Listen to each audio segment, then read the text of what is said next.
Black Alpha Network. Home of Black excellence. Power to the people.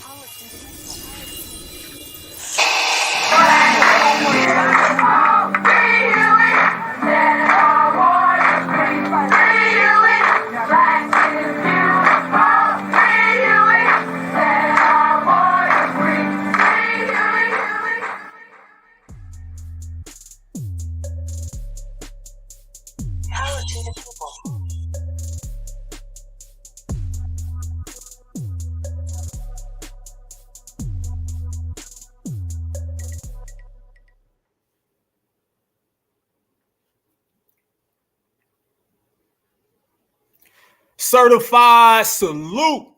Right now, family, you already know. I need all my foundational Black Americans to represent. I need all my foundational Black Americans to let them know. I need all my foundational Black Americans to regulate, because it's regulate season and we are the regulators. Let me know where you're at right now, if you're in the building, in the place, because I want to see every single city. I want to see every single state, every single town. I want this whole damn world to know, East Coast to West Coast, who we are. Certified style. Let's get to it. Certified foundational Black American freemen. We in the building, we in the place, and we win. Knockout. Yes, indeed. Let's go to work, y'all. Black Alpha Network. We here, y'all. We here. It's our time. It's our generation, y'all. This is what it's all about. It's on. It's go time. It's go time, y'all.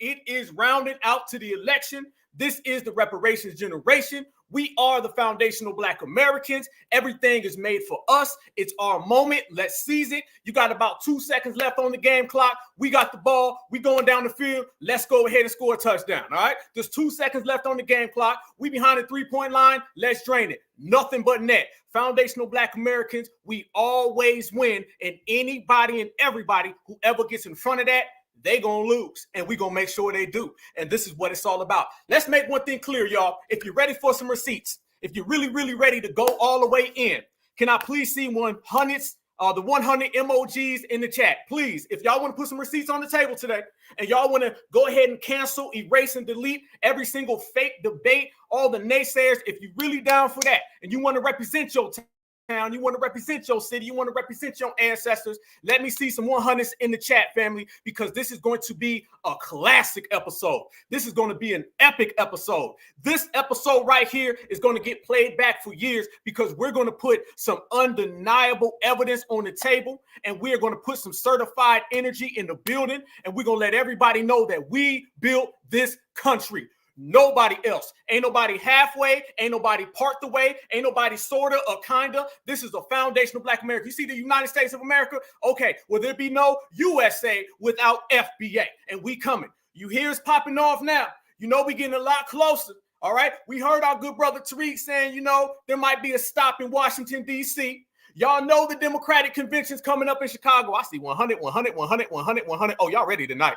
Oh, y'all ready tonight? I'm glad y'all ready, because I'm ready too. I'm ready too. Yes, indeed. We went from the roll call to the 100s. So y'all know we got the Democratic convention, the Republican convention. You know we got a full court press going on. You know that we're going to go and we're going to put it all on the line for reparations and tangibles and everything that belongs to us. That's known, right? That's just half of the year. All right. That ain't even the whole year.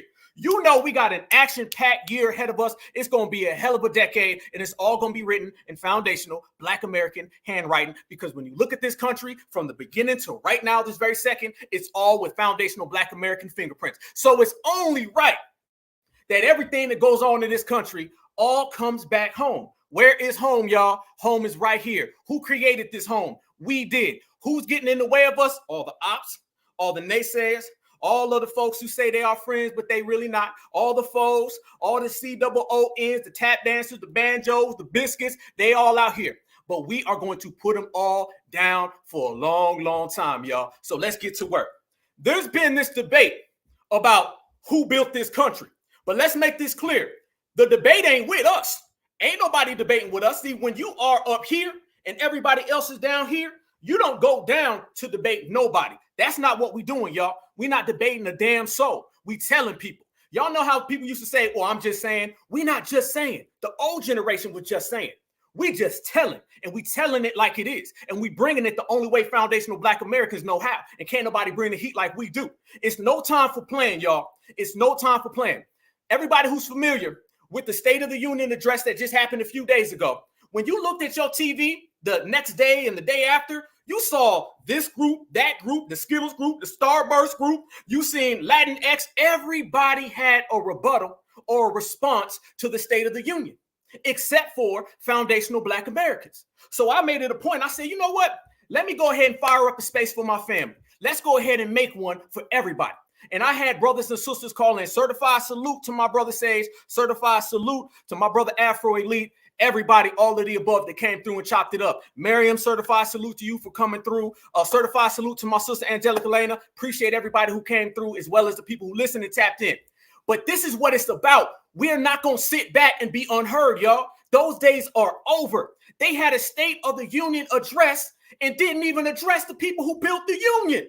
Foundational Black Americans not only created and crafted this country, foundational Black Americans fought in every single war inside of this country and outside of this country. We liberated people that have never been our friends. We have went all the way to the edge of the earth to serve everybody. And now we sit back and they talking around us. Them days is gone. Oh, hell to the no. I told you, we left the yes we can era, and now we are in the hell to the no era. And hell to the no era is very clear, all right? It's about us, and it's about us. It ain't about you, it ain't about nobody else. If you're not a certified foundational Black American, you ain't on this side of the fence, you ain't this lineage, this heritage and culture, we ain't got nothing for you. Gone are the days of we sit back and we watch everybody else get what belongs to us, and disrespect. Just straight up disrespect. You sat there and you seen Jimmy Crow Joe Biden. What'd he do, y'all? Jimmy Crow Joe Biden, he spent 5 minutes on Palestine. He spent 5 minutes on immigration. He spent 5 minutes on minority groups. What'd he do when he spoke about us? He mixed us in with immigrants. It's the same thing they've all been doing. And family, ever since he did that, there's been an influx of videos all over social media. And you got all of these vote blue no matter who's, and you got all these peoples of colors. And what are they all saying? They're all saying now that immigrants built America. Yes, that's what they saying, y'all. And we've been saying it. We've been seeing it because as soon as we got on code, and as soon as we said we want our reparations, as soon as we said tangibles or else, everybody else was going to come in and try to take what we created. Everybody wants to steal. Everybody wants to hijack. And it's all on us, family, to stop that. You got to understand, when the president has the State of the Union, the only State of the Union before the election, and you hear them talk about Edmund Pettus Bridge, they talk about voter rights, they talk about everything that has nothing to do with us. And foundational Black Americans are sitting there looking at it like, what? Y'all know what we want. Y'all know what we demand. You know the policies and the legislation that affects us. You just ain't talking about it. Think about this, y'all. I want you to rewind to 2020, and I want you to come to 2024. Look at all the movement we've made in terms of reparations. But look how little they talk about reparations. Family, we are literally back in 2020. They're still talking about fried chicken and go vote blue. They're still talking about tennis shoes and go vote red. Nobody is addressing reparations. Nobody is addressing tangibles. Nobody is addressing anything that we've been pushing. So like I always say, right here on the Black Alpha Network, Certified Black Society, y'all smash that like button, subscribe, be a part of the family. I always say, if politicians don't want to come see us, fine, because we'll go see them. And that's what we've been doing. All across the 50 states, brothers and sisters, been putting that flag in the sky. Just like I told Cornell Tap Dancing West. I told him that FBA flag is waving high in that FBA sky. But guess what? We didn't put it there. Our ancestors put it there. Now it's just on us to take it higher and go to another level, take it up a notch. And that's what we're doing. Family, we're going to cook. Family, we got receipts. Family, we are going to be stronger than ever because we are undefeated. You know, we are the only lineage that has ever done anything about global supremacy. We are the only lineage that has ever done anything against anti-blackness. We are the only lineage that has ever done anything in terms of injustices. Everybody else sits on the couch and they sit back and they watch what happens to us, and they don't say a damn thing until it's time for us to get our money. Well, guess what we're going to do now? We're going to sit on the couch too. But our sitting on the couch is different. Our sitting on the couch means hell to the no. You ain't getting nothing of mine. Hell to the no, you better get it on your own. And hell to the no, you cannot be a part of the strongest lineage, heritage, and culture because we build it, we working, we shining, we grinding. And today, family, we gonna grind it out, certified style, Black Alpha Network. Let's do it. We built this country, family. That is what everyone knows. It is no mistake that foundational Black Americans built this country. Don't let anybody tell you that anyone else built the United States of America, because that is a damn lie. And we are not debating with nobody. We straight up, bold-faced, to your face, telling you we are the only ones. Nobody is capable of doing what we've done. No one has the talent to do what we do. We are the most exceptional lineage, heritage, and culture that the planet Earth has ever seen. And damn it, this is going to be a generation of us bragging about it. Because when you sit back and you humble, then people tumble over you. This generation, we letting everybody know front and center. Don't nothing move without us. When we in the building, everybody else has to bow down. And when we walk down the street, everybody else got to go in the house. Before we proceed, fair use, fair use, fair use. This episode is all about criticism, commentary, news reporting, teaching, scholarship, and research. Fair use, fair use, fair use, family. Now, I want y'all to see what went on with Massa Joe Biden and how he spoke about foundational Black Americans and what he said. Listen to this if you haven't heard it. And if you have heard it, listen again, because we're going to break it down to the T, y'all. You use the word illegal when talking about the man who allegedly killed Lakeland Riley. An undocumented person. And I shouldn't have used illegal. It's undocumented. And look, when I spoke about the difference between Trump and me, one of the things I talked about on the border was that the way he talks about vermin, the way he talks about these people polluting the blood. I talked about what I'm not going to do, what I won't do. I'm not going to treat any of these people with disrespect. Look, they built the country. They built the country. They built the country. They built the country. The reason our economy is growing, we have to control the border and more orderly flow, but I don't share his view at all. So you regret using that word? Yes. Freeze, y'all. Hold up. Wait a minute. Let's put some certified in it. That man just sat there and said, in 2024, not only did he say that immigrants built this country, because remember, that's what it used to be. It used to be immigrants built America.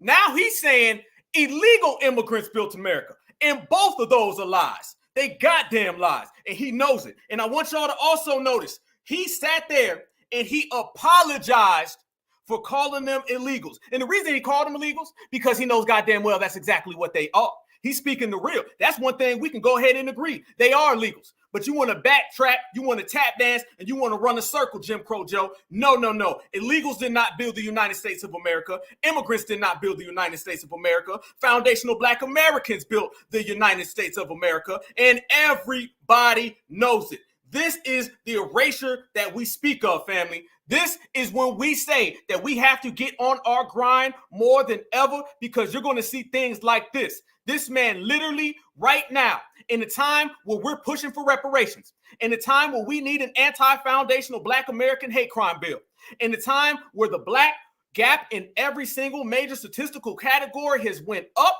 he is trying to tell us that illegals built America. That right there, family, is enough. But guess what? He didn't stop there. Let's go ahead and rewind 24 hours prior. 24 hours prior, family, what did he say? 24 hours prior, he sat there and he said this. Some came in chains. Some came when famine struck, like my ancestral family in Ireland. Some to flee persecution, to chase dreams that are impossible anywhere but here in America. One more time, one more time, one more time. He sat there and said, we came in chains, just like immigrants did, just like people fleeing persecution. How you flee somewhere when you created it? How you run, you hide when that ain't in your system, that ain't in your soul, that ain't in your spirit. We got the foundational Black American ancestral spirit.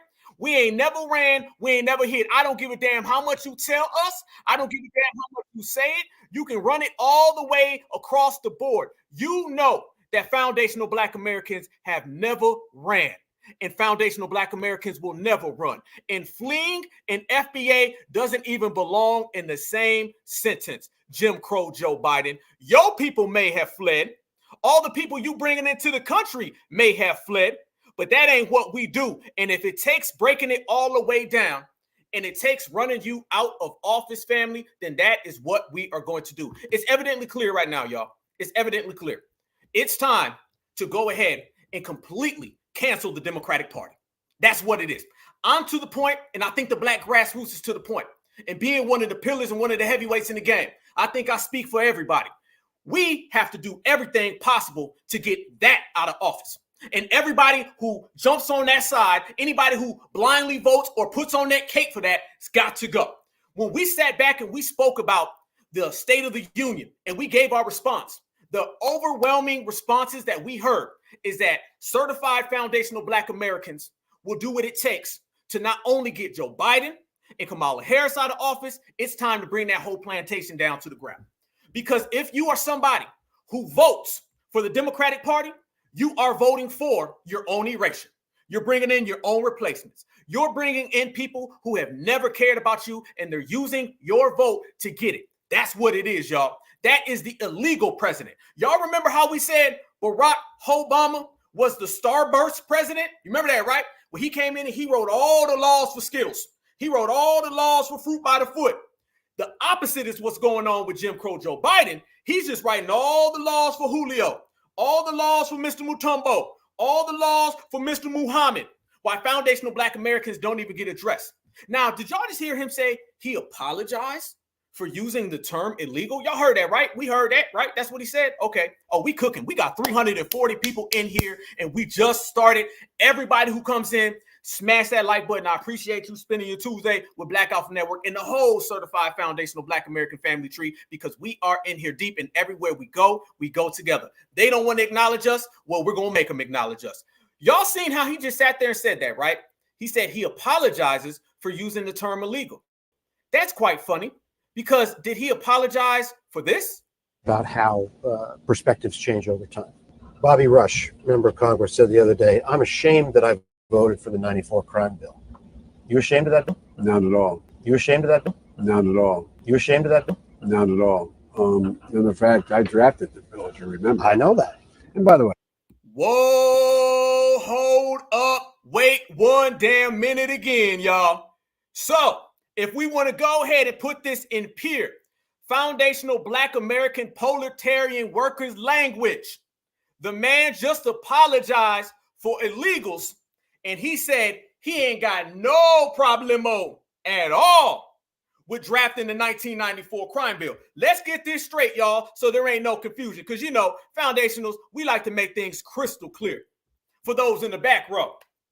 When it comes to calling illegals illegal, which they are, he said, I apologize. I'm sorry. I do not mean to say that. I'm sorry that I upset people who are criminals who broke into this country by law. He apologizes for calling illegals illegals.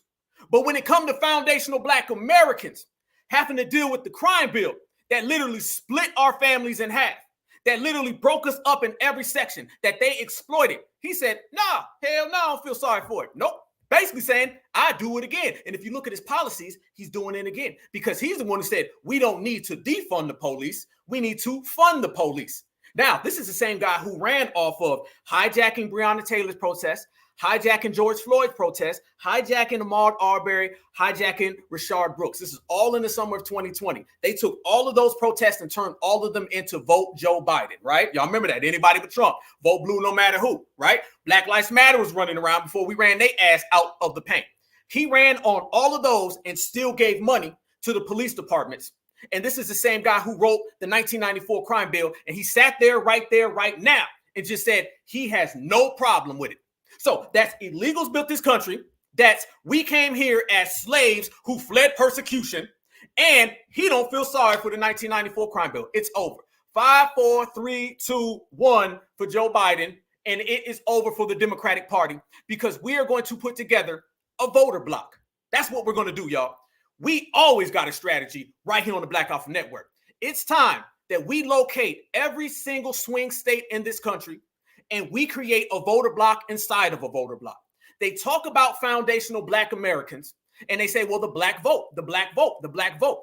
Well, when you look at the black vote, you got half the people going Republican, half the people going Democrat. So since it's all scattered and all shook up, well, okay, then let's just add to the divisiveness. Let's divide ourselves from the black vote. Let's create a black vote inside of the black vote. But this would be a certified black vote. This would be Blacks for the Couch 2024. And what we are going to do is we're going to target every single swing state and we all going to stay at home. That's what we should do. That should be the agenda moving forward. Whether your ass sits at home or you vote for anybody other than Joe Biden, the number one agenda has to be to get that guy completely out of office because that is the sentiment of the Biden administration and that is the sentiment of the whole Democratic Party. And the erasure is in full effect and we're watching it in clear time. Let me play that one more time so we get it crystal clear again. This is what he said, y'all, about apologizing to illegals after he said they built the country. He talks about these people polluting the blood. I talked about what I'm not going to do, what I won't do. I'm not going to treat any of these people with disrespect. Look, they built the country. They built the country. They built the country. They built the country. The reason our economy is growing, we have to control the border and more orderly flow, but I don't share his view at all. So you regret using that word? Yes. One more time. You regret using that? Yes. Yes. Some came. Whoa, Nelly. You regret using that word? Yes. I regret using that. Yes. The dude didn't even get the whole question out. He said, you regret. Yes. Are you sorry? Yes. Did you mean it? No. I apologize. Yes. He's apologizing to criminals. So he would rather apologize to criminals than to ever give foundational Black Americans our just due for building a country. A country, and let's say this, you guys, he wouldn't be here if it wasn't for us. He wouldn't step foot in this country if it wasn't for foundational Black Americans. That has to be crystal clear for everybody to know. Nobody would be here in the United States of America if it was not for foundational Black Americans, including Jimmy Crow Joe Biden, including his whole damn family, including his family's family. If you are here in America, you need to come and you need to wipe your feet on the floor and you need to find the nearest FBA and you need to thank them.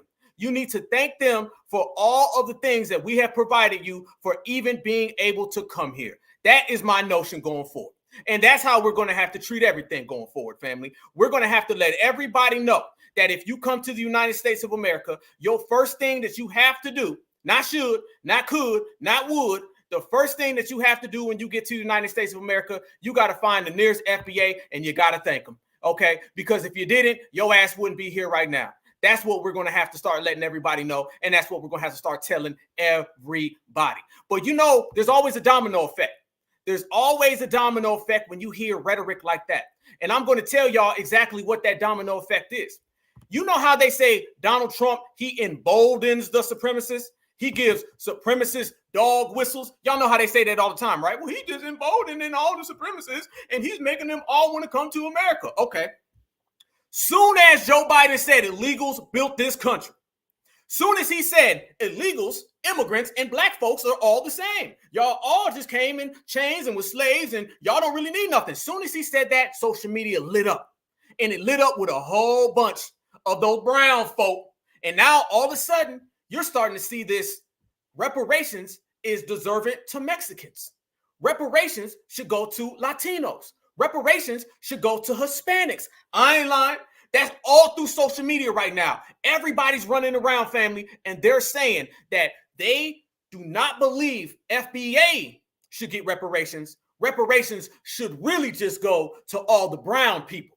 And as soon as Joe Biden said that, and he made that statement, he took out his false teeth and he put them on the table, then he gave a complete supremacist dog whistle to every single puppet that wants to come to the United States of America and try to steal our culture. This is what we've been saying, y'all. This is what we've been breaking down. This is what the new Black media and the Black grassroots has been saying strongly for over 5 years. An erasure is in effect. And this erasure is to take our legacy, to take our history, to take our ancestors and transition it over to all the immigrants. And then to take the immigrants' history and transition it over to us. Think about it, y'all. They want to tell foundationals that we're immigrants, and they want to tell immigrants that they're foundationals. Y'all all been seeing it. We all been watching it. That's what's going on. They're trying to make a flip-flop, a reverse, an exchange. Give them our history and give us their history. Now they're telling us that we fled here, but yet they're telling them that they've been here. And it's all being done by the Democratic Party, and it's all being done by the system of supremacy, and the only people who can do anything about it is foundational Black Americans right now in this generation. Trust me, we don't have until the next generation. We can't pass this problem down to our children. We can't give this problem to the next generation. You know why? Because in an erasure, they may not be here if we don't do something.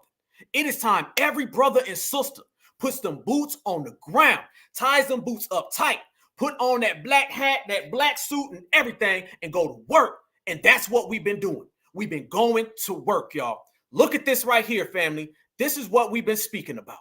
When we say that out of nowhere, you start hearing rhetoric that is the same exact thing that Jimmy Crow Joe Biden was talking about, this is what I mean, y'all. And it's been going all over social media with all of these people, and they've been saying that reparations does not belong to FBA. They're saying reparations belongs to them. And the reason why they say reparations belongs to them is because if they can have our history, and if they can have our past, and if people like Joe Biden says that they built this country, well, then the next thing you know, family, they're going to say, well, since Joe Biden said we built the country, then how about we get that reparations money?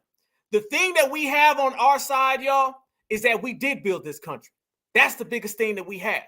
And now they want to hand that away. Listen to this person tell this lie, and she knows she's lying. When he talks about these people polluting the blood, I talked about what I'm not going to do, what I won't do. I'm not going to treat any of these people with disrespect. Look, they built the country. The reason our economy is growing. What Biden is saying is 100% true. And thanks, by the way, for correcting yourself. It is very racist to refer to brown indigenous people as illegal or anybody. It is true that the United States relied on Mexican, brown indigenous people throughout history to build up its economy. The America data will show you exactly how much money or about the brown people generated for the United States after they were called in to work into the United States for jobs like mining and those were life-threatening jobs, by the way, and fatal jobs, railroad work, as well as farm work, etc. After Mexican, brown indigenous people came to the United States and started laying the foundation here, the economy multiplied. We are not. Freeze. Want y'all to notice what she said. She threw in the term foundational. Notice, this is what everybody's been doing, family. They've been using the term foundational, which they hijacked and they stole from us. That is a term that cannot be remixed. See, when you say ADOSSS, when you say things like Africans, Americans, person of color, they found out a long time ago they can remix that. And when they came across FBA, they said, well, damn, we can't really do nothing to FBA. Well, what should we do then? I got an idea. Since we can't steal FBA, let's just say that we're FBA. So now you got all these folks saying foundational this, foundational that, but ain't none of them foundationals. Poisoning the blood of America. We are the blood of America.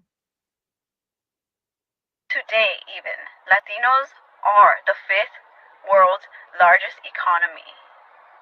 You don't need to be a mathematician to understand that quote-unquote Latinos, brown people, have contributed a ton to the U.S. economy. Not only did brown people contribute the most to the U.S. economy because we are so large in numbers, not only that, but we are so large because we are the original native people of this land. There goes again, foundational and now the native original.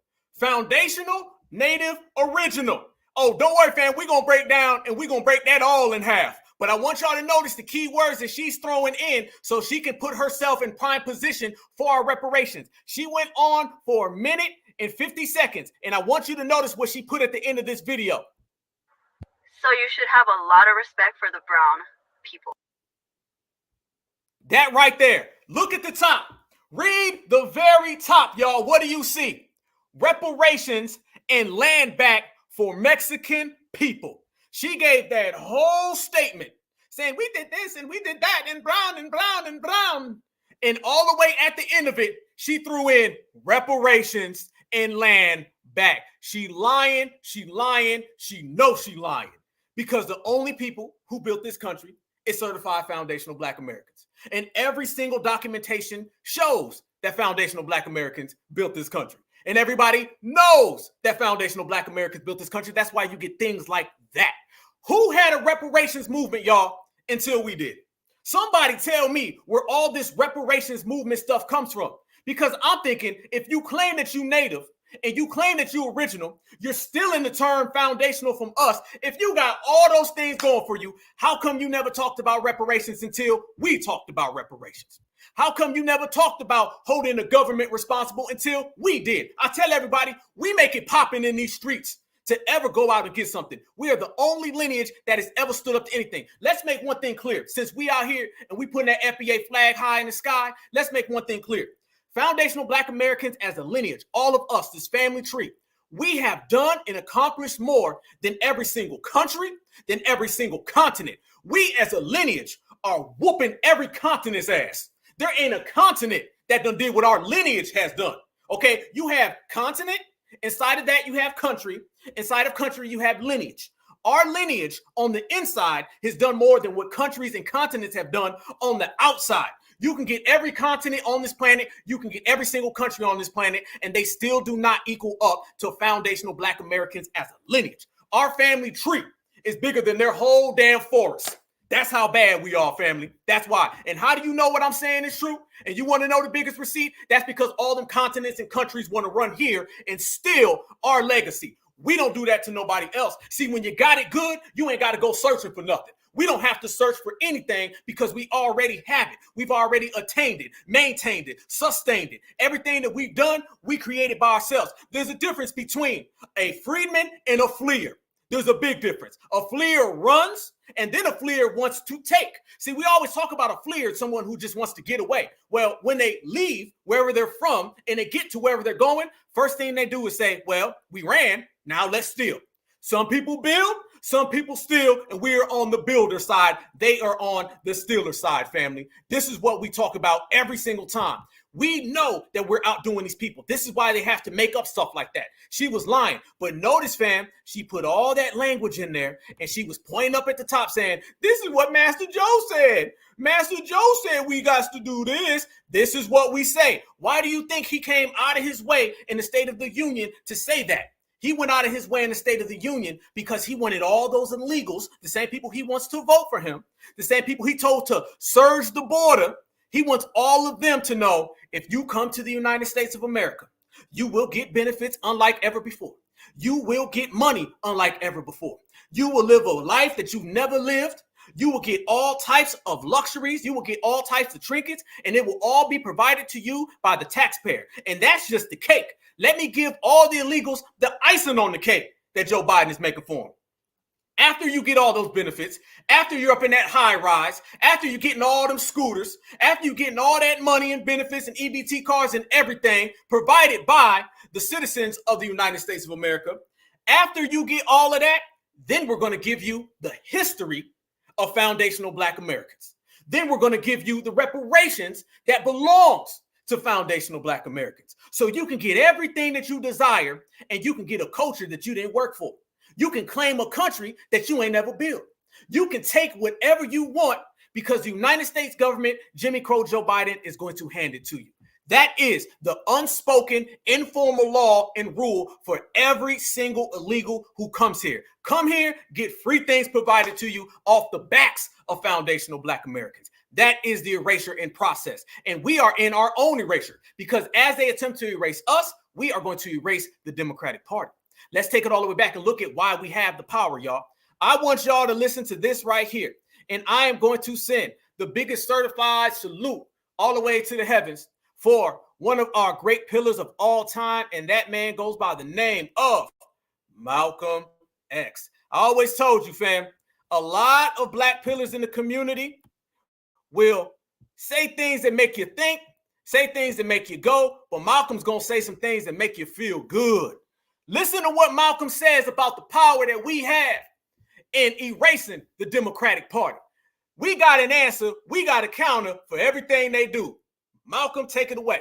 22 million black victims of Americanism are waking up. You're in a position to determine who'll go to the White House and who'll stay in the doghouse. You're the one who put the present Democratic administration in Washington, D.C. The whites were evenly divided.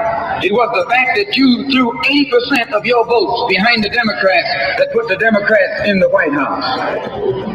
When you see this, you can see that the Negro vote is the key factor. And despite the fact that you are in a position to be the determining factor, what do you get out of it? The Democrats have been in Washington, D.C. only because of the Negro vote. They've been down there 4 years.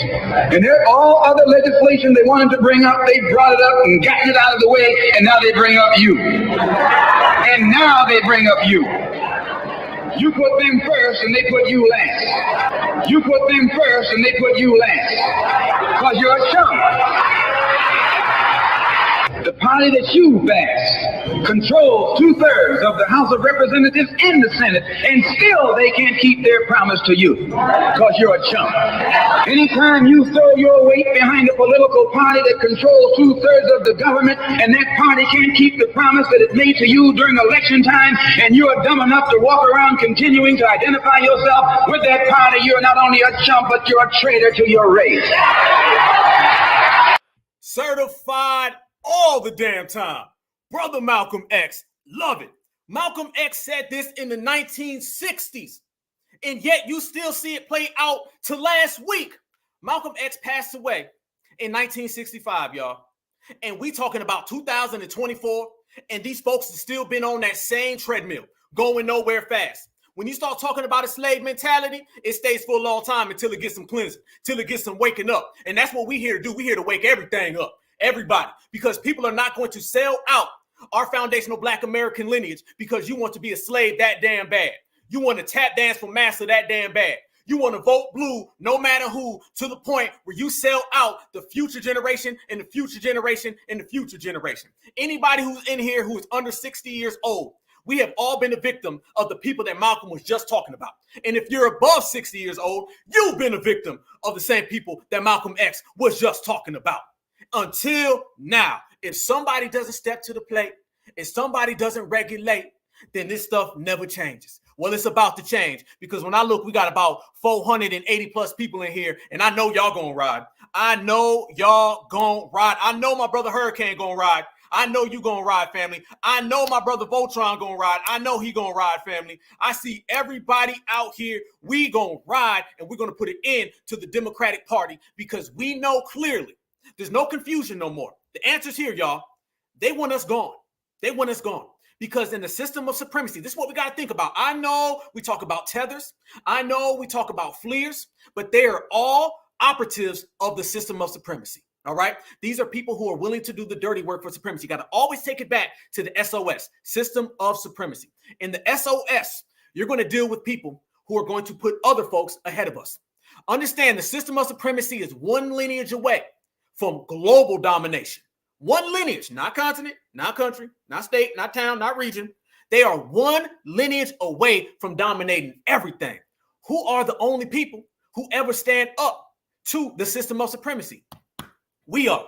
If foundational Black Americans weren't here, there'd be no right in the world. Hell no. And if you don't believe what Black Alpha is saying, then just go ahead and look at the whole world. Look. We're not talking about 20, 30, 40, 50, 60 years from now. We're talking about right now. If you want to know what the world would look like without foundational Black Americans, go over to Africa and tell me how much they're being dominated by the system of supremacy. Go down here to Mesoamerica and show you how much they're being dominated by the system of supremacy. And don't let nobody tell you that this ain't going on in the far west, the far east. Yes, it is. You got folks over there, I'm not going to say no names, who are doing surgery to make their eyes look more westernized. All right? You know what I'm talking about. Trust me, when people come here and Joe Biden writes laws, protection laws, hate crime laws for them on his first day, and they use us as a face for them to get them laws, they asses are being dominated by the system of supremacy too. Only difference is some people want to just get straight dominated. Some people want to negotiate, but they're still being dominated. If it wasn't for foundational Black Americans, all this would be taken over. See, we don't sit back at the table and negotiate. We regulate. We don't sit back and say, I just want a better system. I just want to be better seen, better saw. No, we want to bring the whole system down. The only way you conquer the system of supremacy is you bring in empowerment for our lineage. And that is what we are doing. We are in the building and we're not stopping. So Brother Malcolm was talking about that. And I want you to notice what he said. He said the Black vote is always the vote that gives them 1%, one notch above the other. See, all an election is, family, is this version of supremacy versus this version of supremacy. It's typically the supremacist who is overt versus the one who's covert. The one who does it out in the open versus the one who wants to do it behind closed doors. Election, the whole political system, the government, that stuff ain't for the betterment of the people. Hell no. That's where people have dominated the country so much, they've dominated the world so much that they say, I want to do supremacy this way. I want to do it this way. Let's have an election and see how we're going to do it. Go back to Africa, the Berlin Conferences. The Berlin Conferences, they literally colonized Africa, split it up like some pizza, and they said, France, you can have that. Belgium, have that. Germany, have that. Italians, have that. UK, have that. This is what an election is. You got the one supremacist who wants to say, we're just going to do it with all Mayo. Then you got the other one who says, no, we're going to do it with some Mayo, but we want some people out in the fields to do the dirty work. That is what an election is. So when they go back and forth, it all comes down to foundational Black Americans, because whenever there is a neck-to-neck battle, one-on-one, and it's a tight race, we are the ones who put it over the edge. So if you use those simple mathematics, that means that if we were to reduce the Democratic Party from ever winning, what would happen to the Democrats? Every single swing state, every single swing election, they would lose. This is why I'm always saying, right here on the Black Alpha Network, smash that like button. We got 500 people in here. Certified salute to every last one of you. If you're just rolling in right now, y'all, please put where you are at in the chat. I want to see the whole country, the whole USA, because there'd be no USA without FBA, and we're here all day. When you talk about an election and you talk about the power, we got the power to determine what goes on. Because if foundational Black Americans decide that we're not going to vote, then the Democrats are going to lose all those swing states. They're going to lose all those close elections. This is what we're talking about. It does not take 20 to 30% of Black Americans to not vote. It only takes about 3 to 4%. Mathematically, they have no path to the White House unless they get those extra 2 to 3. That's what Brother Malcolm was just talking about. He said the Black voter is always meant to give one supremacist a notch above the other supremacist. So if we focus all of our votes on these swing states, we create a voter block inside of a voter block, certified voter block. Family, we can do everything that we profess, we purport, and we proclaim, and that is to erase the Democratic Party before they try to erase us. You got smoke for FBA. Well, FBA got the same smoke right back at you. And this is why we have to do it. Check this out right here.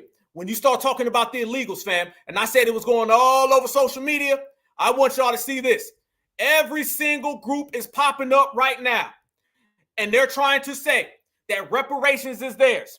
Reparations is for foundational Black Americans. And I said it a year ago. We are all going to have to lock tight because we are in a reparations robbery, and they're going to use all of these illegals in the false notion that they built this country so they can try to get our reparations. Listen to this right here, family. These are the people who have been emboldened by Joe Biden saying that illegals built America because now they feel that they deserve our money. Check this out. With indigenous tribes as well as the North American Indians, which aren't separate from us, they're the same states. And I don't give a shit. I do not consider this the United States, and I don't give a shit what anybody says. This is our land. We did not cross no borders. This was promised to us. Right. This is our land. So by reparations, we need our land back. You can go now. You know, so if anybody's going to speak up about that, though, that would be a big part of our reparations, not just money, give us money, and then what are you going to do? Spend it, and then what are you going to have left? That was part of their agreement when they made all these agreements with indigenous tribes as well as the North American Indians, which aren't separate from us. They're the same.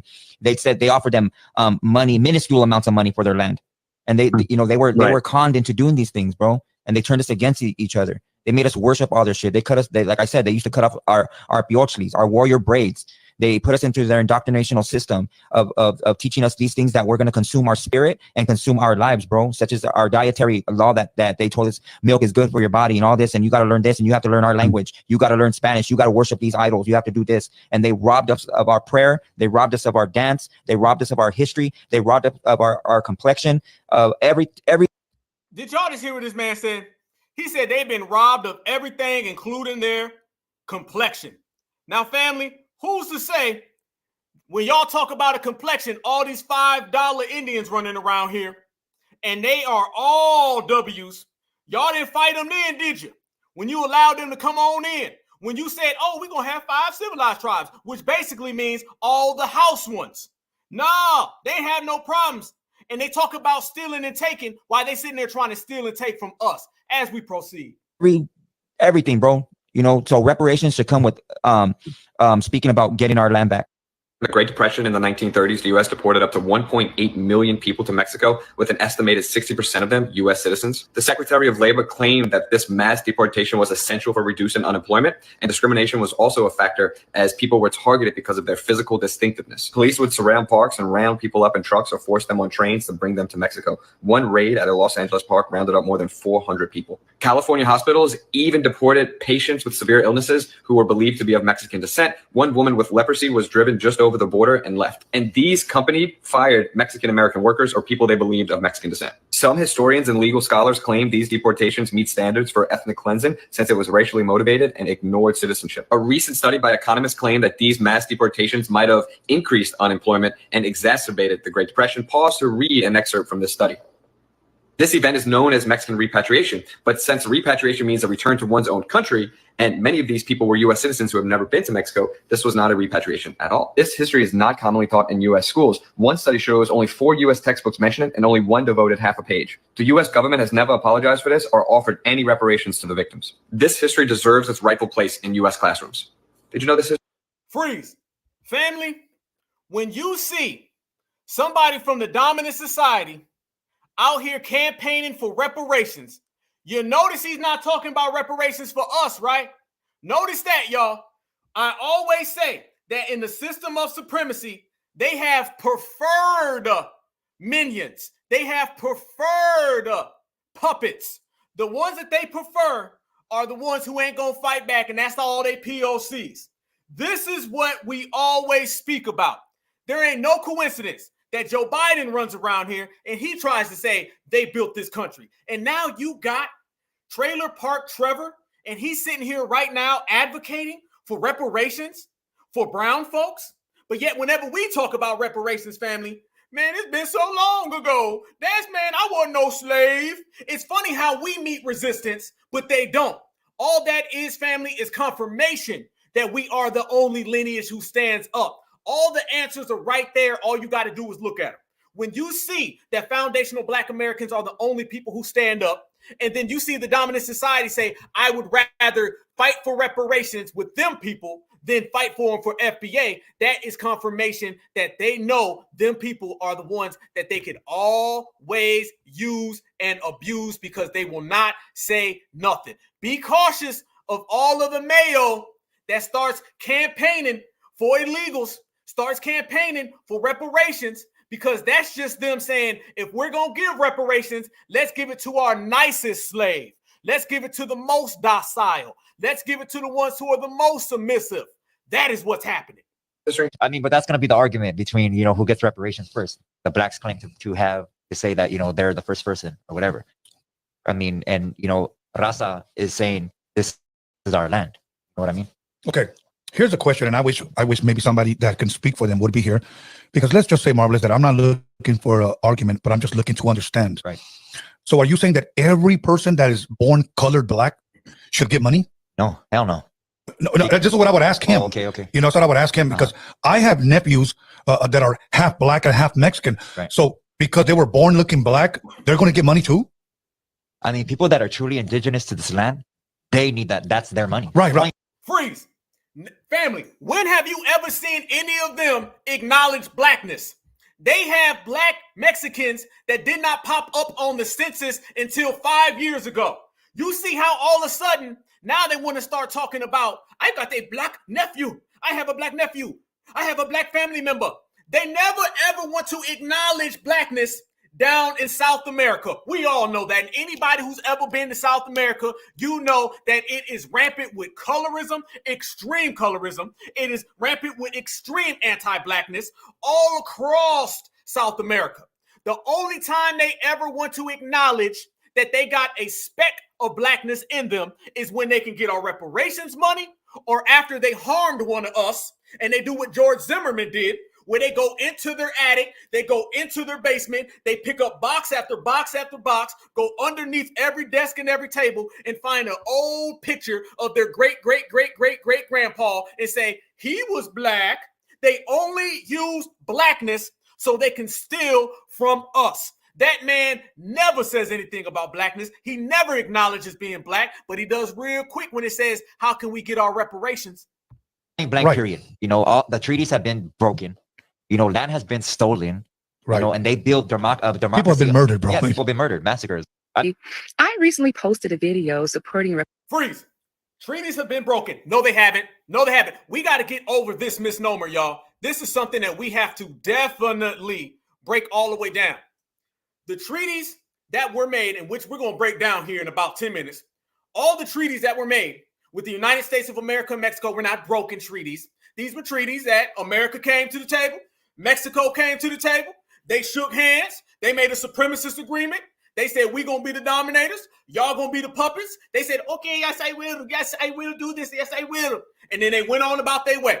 Now, when we start talking about reparation and the debt that's belonging to us and owed to us, now all of a sudden they want to cry foul and say, wait a minute, our treaties have been broken. No, they haven't. Y'all have been paid handsomely for what you claim you did. And go on. You already got your reparations. Your reparations came in the form of every single treaty. And if we want to talk about a treaty, how about, fam, we talk about the treaties where they owe foundational Black Americans for enslaving us. It's funny how when you start talking about treaties, they talk about the treaties that they were paid for by the American government, but they don't never talk about every single treaty that they violated in terms of foundational Black Americans, true indigenous Black Americans, never getting our just due for them enslaving us. When you start talking about the POCs, you're talking about a Crayola supremacist. You're talking about a brown slaveholder, a brown slave master. That's what you're talking about. And they don't like that we talk about it, so we're going to keep talking about it until everybody gets the point that foundational Black Americans will not go for your lies, your tricks, your hustles, or your bamboozles. A new time, a new era, and a new generation. Get used to it. We ain't done. You know that they had to pull out the capers, y'all. Now you got a whole bunch of Black folks that's going to pop up. You know what's going to happen. And you're going to have a bunch of these funny looking, funny shaped people that going to start popping up. Listen to this lady right here, y'all. She is trying to give us the Black and brown no elition. Y'all know we coined that right here on the Black Alpha Network. It's the Black and brown no elition, meaning there ain't no coalition. So after you have Joe Biden say illegals built America, and after you have all of the folks saying that we deserve the money for the treaties, you know you're going to have the tap dancer, Black and brown no elition people pop up and watch how she says we should all work together, inviting these people onto our reparations movement. There's always somebody trying to bring someone else in. These people are trying to bring folks to our reparations cookout. It ain't happening because both of you will get thrown out. Reparations for Mexicans, and I got a lot of positive support, but I got dumped on like big time. Like people were snapping on me. Why won't you look out for your own people? Where they are my people. We were here before, you know, Columbus or any of them came. Like, don't believe the hype. We've been here for a long time, and we are native to this land. Not all of us came here on the slave trade. Like, that is not how it happened. And if you do your research, you'll find out. So they found Black natives here. There's pictures of us all over the place. Like there's, research and just so much information about us. And you just gotta look it up. Now, I'm quite sure there's more for me to learn, but I speak on what I know, what I've actually taken the time to research myself. So I'm gonna get to the point. And that is Mexicans are us, and we are with Mexicans. And we worked this land together long before the oppressor came. No, ain't no we. Ain't no we. Hell to the no, there ain't no we. No, no, no. We is you. You better go ahead and get them we's out of there and start putting some you's up in there. You do not represent us. We got to be careful of these people, family, who start inviting people to the reparations cookout. That's what they're trying to do. Y'all know we can't have nothing without some Black person showing up and saying, we all won. We all together, the dominant society and all of their minions, the minions feed off of these people. They find every single Black person who's going to be accepting and they tell them to come on in. And we can continue to work this land together now. Despite the fact that they have done everything in their power to reduce our numbers, we are still stronger together than we are apart. So that's why I make sure to support Mexicans. Excuse my tears, guys, because stuff. She's crying. She is crying because we want to have lineage-based reparations, and she still believes in the Black and Brown coalition. You can't make this up, y'all. Get to my nerves, you know what I'm saying? Hey, beautiful soul. I definitely If you think she's bad, listen to this one. appreciate the support, but I need you and Mexican TikTok to come on in here and let me stress y'all out real quick and let y'all know why y'all should actually be jumping on this bus with us. Give me a second. This is why. All of this, basically all of the southwestern United States, Texas, and basically all of California belong to Mexico. Y'all were already here too. Now, I'm a little bit older than some of you all, and when I was in school, we got a little bit of a less filtered education. Not only were we taught history in a way that made it seem like African people just magically appeared for the sole purpose to get on ships and serve colonizers for free for 400 years and continue to be oppressed to this very day, but we also learned about basically the near extinction of indigenous peoples. And for some sadistic ass reason, we were also taught about the victories of the Mexican-American War like it was something to be fucking proud of. So to all my Mexican brothers and sisters, go ahead, come and jump on this bus with us. I'll drive. No, you ain't qualified to drive. You can get your ass on the curb too, because that's where you belong. Nobody in the world at all has the right to invite people in to our reparations claim. Nobody in the world has the right to say, well, you come on in, because I'm telling y'all, family, and we've been saying this in the grassroots for a long time. All of y'all been saying it because I've been seeing y'all say it. Okay, I've been watching. I've been seeing y'all say it. Reparations is lineage-based. And inside that lineage, you got to be on code. Oh, yeah, because next thing you know, you're going to get the Roland Martins of the world, and they're going to start acting like they're reparationists. We got to watch out for the rep-a-faker. That's the person coming around with no money in their pocket, and they really want to say, let's bring in people with reparations, and next thing you know, we can give it away. That lady said, we want all of the POC people to come get on this train. Have you ever heard anybody tell us to come get on their train? Oh, we getting these tangibles, y'all. Black Americans, come on, let's share some. Oh, we getting these benefits. We getting these hate crime laws. Why don't y'all come over here and get on our train? You're literally inviting people to it. We got a very, very, very new motto. Anybody who invites somebody to our reparations cookout is getting their ass thrown out, all right? Matter of fact, it ain't even got to be reparations. If you come or you bring anybody to the cookout, you getting thrown out. And I'm talking about head first. That's what it is. You got to go. We're not allowing anybody to come into what we've created. That's the way it is. So we are delineating, we separating, but we're regulating. Remember that, okay? You can delineate all you want to. You can separate all you want to. But you enforce the code by regulating. And we are regulating all of that, family. Anybody who's on that type of time is getting G-checked. Nobody is above reproach, and anybody can get stepped to. And we're going to step to them all the way live. But let's talk about some of the things that they've been saying, family. Let's go ahead and get to it. Let's talk about this lie, who the real natives of this country are. We got 560 plus people in here, and I've been waiting to get to this, family, because this is the truth. We got documentation our master teachers, our scholars, documentation. I send them all certified salutes. This ain't no information, family, that is new. This ain't no information that ain't nobody heard. This is information that we all know. Like I said, our existence, our plight is a matter of just speaking clear and speaking loud. That's what it's all about. FBA, we don't come up with nothing new. It's just everything that we've ever said, they deny it and they hush it like it don't exist. So we're not in a situation where we're trying to figure something out. We're into the situation where we're letting everybody know loud and clear what it is. These things are documented and they are factual. We're going to go down every single group that's coming over here saying that they deserve reparations. We're going to bring all the tethers. We're going to talk about all the blenders, all the folks who want to latch on, the fleers, the runners, the hoppers, the skippers, the jumpers, the swimmers. We're going to let everybody know that y'all did all of that. We've been sitting here loyal to the soil, 10 toes down. We've been out here with that FBA ancestral root work. You ain't got that. And we're going to talk about who the real natives are and how it belongs to us, and foundational Black Americans throughout time somehow got tethered in with these people. See, we talk about tethers today, y'all. Tethers have been around for a long time. Oh, yes, they have.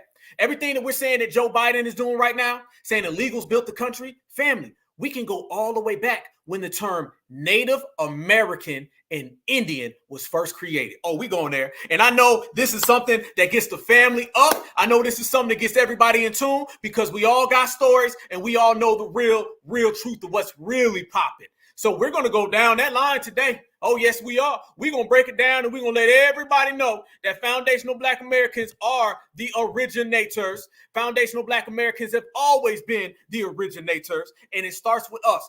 Grandma wasn't lying. Grandpa wasn't lying. You don't have this lineage, heritage, and culture that has this rich tradition that's been passed down that FBA family tree for generations. And they tell us, man, y'all just got here last week when y'all came in chains and slaves. Y'all ain't like that. So basically, anybody who tells us that illegals built America, or that foundational Black Americans are not the indigenous native people of this land, they're basically telling us that someone else is. They're basically telling us grandma was lying. Grandpa was lying. That's what they telling all of us. That's what they saying. And you know damn well, the most pure thing on this planet Earth, I'm talking 1,000,000% proof, completely purified, is the soul of a foundational Black American grandmother or grandfather. There's nothing on this planet Earth that is more purified than our grandparents. And the stories that they told us, that their grandparents told them, are 100% unequivocally accurate. And I don't give a damn what Joe Biden says. I don't give a damn what Mr. Julio says. I don't give a damn about Selena. I don't give a damn about Mutombo. I don't give a damn about Muhammad. We're going to dispel all of that today, and we're going to do it the certified way, and everybody else is going to have to get out of Dodge. That's what we're doing. So when you start talking about getting tethered, you got to remember, that was the original tether. I'm going to show you who the original tethers were, family. Oh, yeah. This right here. What you looking at right there, family, are the original tethers. These are people who the dominant society classified as folks who are going to be very, very docile, very, very submissive, going to be very, very friendly. And these are the first people that they identified that they could use against foundational Black Americans. These are the first ones that they said, you know what? Let's steal the history of FBA. We all know this history. We've all seen it. We've all saw it firsthand. When the dominant society first got over here, family, who they encounter, y'all? Who they encounter? Let me ask the chat. What were the color of the people that they encountered when they made it to the United States of America, when they made it to South America, when they made it to this whole landmass? Did they encounter brown people, y'all? I'm just asking, you know what I'm saying? I'm asking the FBA friend, you know what I'm saying? Is that who they encountered? Did they encounter brown folks when they got here? Or did they encounter a bunch of Black people? Did they write, hey, man, I seen Black folks? See, this is the thing about the dominant society. They'll just flat ass ignore something that everybody knows is true, and they act like they just didn't see it. They'll act like, what do you mean? Who, what, when, where, why? We don't really know what's going on. They know goddamn well what's going on. Y'all absolutely know, and we all know what's going on and what's the real. Everyone knows that when they got here, the first people they encountered were Black folks. They wrote about it. But what the dominant society did, they went all the way into their shell and they said, well, let's go ahead and pretend that we didn't see them. Let's ignore everything that was written. This is why you find all sorts of artifacts and everything that popped up on the other side of the earth, because they were coming over here and they were trading with us. Every corner they turned, they ran into us. They could not escape us because we had circumvented the whole goddamn planet Earth. And we've been here for generations upon generations. What people have to understand is by the time the dominant society ever got here, foundational Black Americans had been here for generations. Generations on top of generations. It wasn't nothing new. So they went and they found certain people that would be very, very easy to control. They said, well, let's go mix them in by the time some of the brown folks. So let's talk about who the brown folks are. Let's talk about who the red natives are. The first tethering that went on in this country was when they said, let's mix the indigenous Black folks with some of these red Indians who came way, way later. Way later. When you start talking about people who came over the Bering Straits, they came literally thousands of years after the first people who were here, the original foundational Black Americans. What I say there's 5 waves of us, you guys. You have your indigenous era, which we talk about, which grandma told us about. And then you have slavery. By the time slavery happened in this landmass, we were already here. It is without a shadow of a doubt that foundational Black Americans, and this is what makes us so goddamn excellent. This is what makes us excellent. We have, in this whole lineage that we are all a part of and proud to be a part of, we have every single major Black person, any Black destination. We are mixed with all of them. It is sure that we are not just the indigenous people. We're a mix of the slaves that came here too. We are mixed with everything that is perfect. If you talk about the strongest lineage and heritage, we have it all in us. These other folks come here, and what they start doing, they start tap dancing with the Spaniards. Yeah, they did. They start having a whole good time with the Spaniards. They was having fun. Why you think that all of a sudden you start seeing this little Pocahontas thing running around here? I'm not talking about the real ones. I'm talking about the Disney movie. So really what you have is reality versus Disney, all right? Disney was a damn tether. They took what we really look like, and then they start to say, well, no, they look like that over there. Let's tell them they look like that, because we can't acknowledge what they really look like, because, you know, that would mean that foundational Black Americans are foundational. What makes us so great, y'all, is that we have all been mixed with all of the foundationals who have been here. We have thousands of years of ancestral presence here, and every single foundational who came here, every native, every indigenous person, including by the time the slaves got here, when we were all mixed up and some of us were reclassified, that's what makes us great.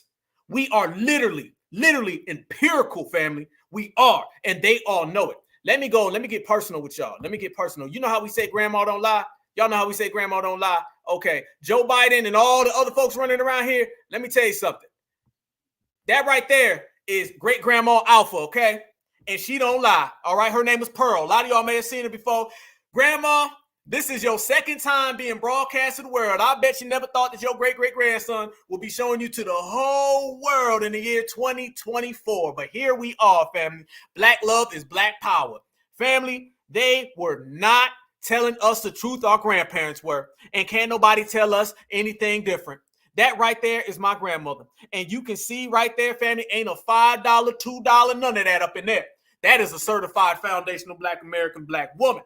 These people run around saying, we were the original people and we were here first and we were the ones that came here and they took our story. No, you're lying. You're lying, you're caping, you're flogging, you're faking the front. You know you are. Foundational Black Americans, we were the first ones representing. That's it. That is my grandma. That's Pearl right there for the whole family right there, y'all. And this is what we're talking about when we say that we have a rich tradition. And you can see the indigenous right there. So as we say, family, by the time that we ever even seen any of these red folks who came here, those people came here way later. They cannot make a claim to who we are. They cannot make a claim to what we've done. Why does everybody always get shocked when they talk about all of these real non-foundational indigenous looking people? Isn't it funny that all of the darker complected Indians outdate all of the ones that they say were here before us? Isn't it funny when you look at some of their photos, family? These folks got suitcases. There were no suitcases when FBA got here, okay? We didn't have suitcases, y'all. It's just funny to us that when you start talking about our indigenous history goes way back. And we didn't have suitcases. No. By the time you start looking at our photos, we was already up in there very, very, very certified. So when you start speaking about who's really who, you cannot deny the point that we are the first to come and we will always be the first. You can't separate what we create. So family, when we start speaking about our indigenous history, let's go to the maps. Let's go to the maps and show who was where when it occurred. One thing we know for sure is that we were across this whole landmass. Don't let nobody just put us on the east. That's what we're going to talk about. Nobody's just going to put us out there in the east and say, well, y'all was on the east. If we were on the east, then how come California and half the things on the West Coast were all founded by Black people?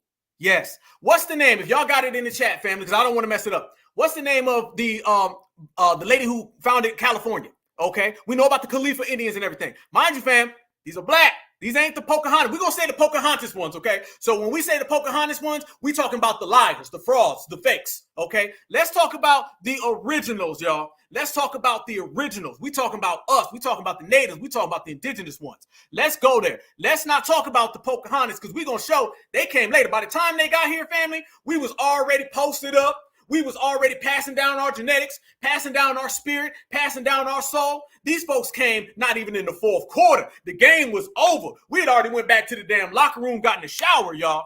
This is what we talking about. Y'all know. There we go. That's it. Yes. Thank you. I appreciate you guys. Yes, yes, yes, yes, yes, yes. This is what we talking about, y'all. Come on. Where was all these folks when this was going down? Somebody talk to me. How come everything that's the original looks like us? How come the stories go back to us? How come when they first came here, they said they seen us thousands of years back? You don't have these stories with them.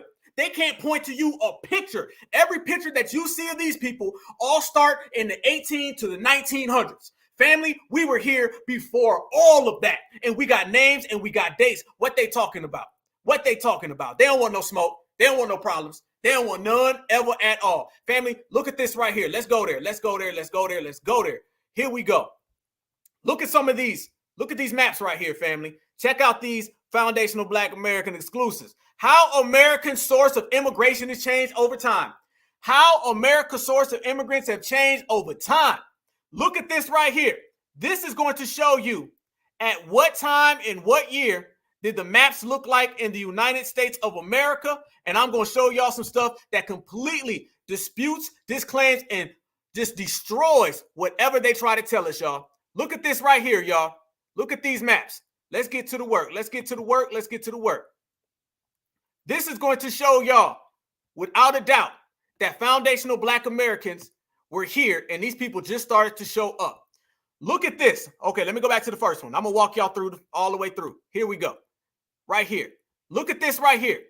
Go back to 1910. 1910, y'all. What you see is, first off, FBA is over all of this, okay? The whole country. If foundational Black Americans came here, and foundational Black Americans came here and came up from here, and we were here 1,000 years, look what it says in Mexico. Look at 1, 2, 3. 1, 2, 3. That's it. The rest of these were European settlers. Now you're talking about the Euro settlers. Where were all of these? We're the originals. We're the first ones who came here. It's all about us. Where they at? Where they at, family? You don't see it. Now, when you start to come up, now look at where the immigrants are. Now they have immigrated throughout the country. Which state has the largest immigrant population where they was born? 2013 is when you start to see all of them. Way all the way to 2013. Let's go all the way down, no family, to 1910. When you see 1910, they were where? Located right here. Now, we know that the person from the UK, they can't say that they're the originals. We know that the German, they can't say that they're the originals. So when we start talking about the originals, that only leaves us. That don't leave all these other folks who said that they've been here. See, there's this notion that folks who came down here, I'm talking about all of the brown folks, there's this notion that they were just here for so long. They were just running around. That's our history. That's what we were doing. We were the ones out here deep in the game. We were the ones out here occupying this whole continent. How come you got foundational Black Americans that you see in all of our evidence that goes from pillar to post? It goes from the East Coast of this country to the West Coast of this country. When you start talking about these people, you don't see it like that. No, you don't. You do not see them all over this country. No, you do not. You only see that ancestral presence with us. These people showed up and then they try to get in on it, but they know goddamn well that is not their story. This is our story, and they can't have it at all. One more time, look at these pictures, y'all. Once again, when you start looking at the actual phenotypes, family, let's go there. Let's go all the way there. Foundational Black Americans. When you start talking about all different phenotypes, how they look, how they started to change, you didn't start getting all of that red until the mixing started to go in. This is when you started getting all the other stuff. They know this. We know this. Everyone knows this. I don't care what they try to tell us. I don't care what lie they come up with. They can continue to do it. But there's no coincidence that all of the stories, all the evidence has us in it. Have you noticed they never tell you stories about their grandparents? Their grandparents don't ever tell stories about passing down a spirit. They don't ever talk about being indigenous to this land. Only thing they try to tell us is some stuff that they hope that you believe. Well, I hope you believe it, because if you do believe it, then, you know, we all got it now. How come you can't prove it? Prove it. If that's what it is, that's what you hitting for, then I'm going to need you to go ahead and put some receipts on the table. Put some receipts on the table, because I can't see none. I don't see none. I just hear stories. I hear people running their mouth, but no factual evidence. Oh, we not done. Oh, no. We went through the indigenous, right? Okay, let's take it even a step further. Let's take it a step further. Let's go there. Family, I know y'all going to love this. I know y'all going to love this one right here. Y'all know right now there's a whole thing going on where they're trying to keep Beyonce from being, making all the country music, right, and getting awards for it. Somebody tell me what that, family, who was the original cowboys in the United States of America? Can somebody just tell me, please, who the original cowboys were in the United States of America? Because, I keep hearing that, it's everybody else, man. But, what I keep seeing that, it was really foundational Black Americans. The first everything. When you start talking about who's the first, it's FBA all day. When you start talking about who's the originator, it's FBA all day. Why come these people's phenotypes look like ours? We just went through the indigenous. Let's take it up a notch. Let's go even further. Let's take it all the way down. Y'all want to go to the 1800s? Want to go to the 1700s? Any hundreds that you can think of, you're going to see foundational Black Americans. You want to go to the 1800s, the 1900s. You want to go to the 1600s, the 1500s, the 1400s. You want to go before there was the hundreds. Anywhere we can go, family, we can take that all the way there. This is what we talking about. Everybody knows it, everybody sees it, and everybody has to give it up, because we ain't going nowhere in this process. I want to show y'all something else, and this means dear to me. Oh, this means dear to me, because I'm going to show y'all something that don't nobody ever want to talk about. I'm going to show you something that everybody be running from, everybody be hiding. Every single month, every single day is foundational Black American history, right? Okay, well, look at this real quick. And this is just us jumping through. Family. We're going to run it back. We're going to double up and run it back. Look at this right here. You know how they say it's Women's History Month? I always say no, it's Foundational Black American Women History Month. Look at this right here, y'all. They talk about these folks built the railroads. Who does that look like right there? I'm sorry, but to me, that looks like certified, foundational Black American women working the railroads. Don't get it twisted. Don't get it tangled. When they talk about people who actually built the railroads, they might give you one or two pictures. And mind you, the pictures that they show of them working the railroads, those are really just coal miners. Let's get this straight, y'all. There were a bunch of coal miners that were doing the W's dirty work, and they try to pass them folks off as some type of constructionist. No. What you see right there is foundational Black American women, and they help build the railroads as well.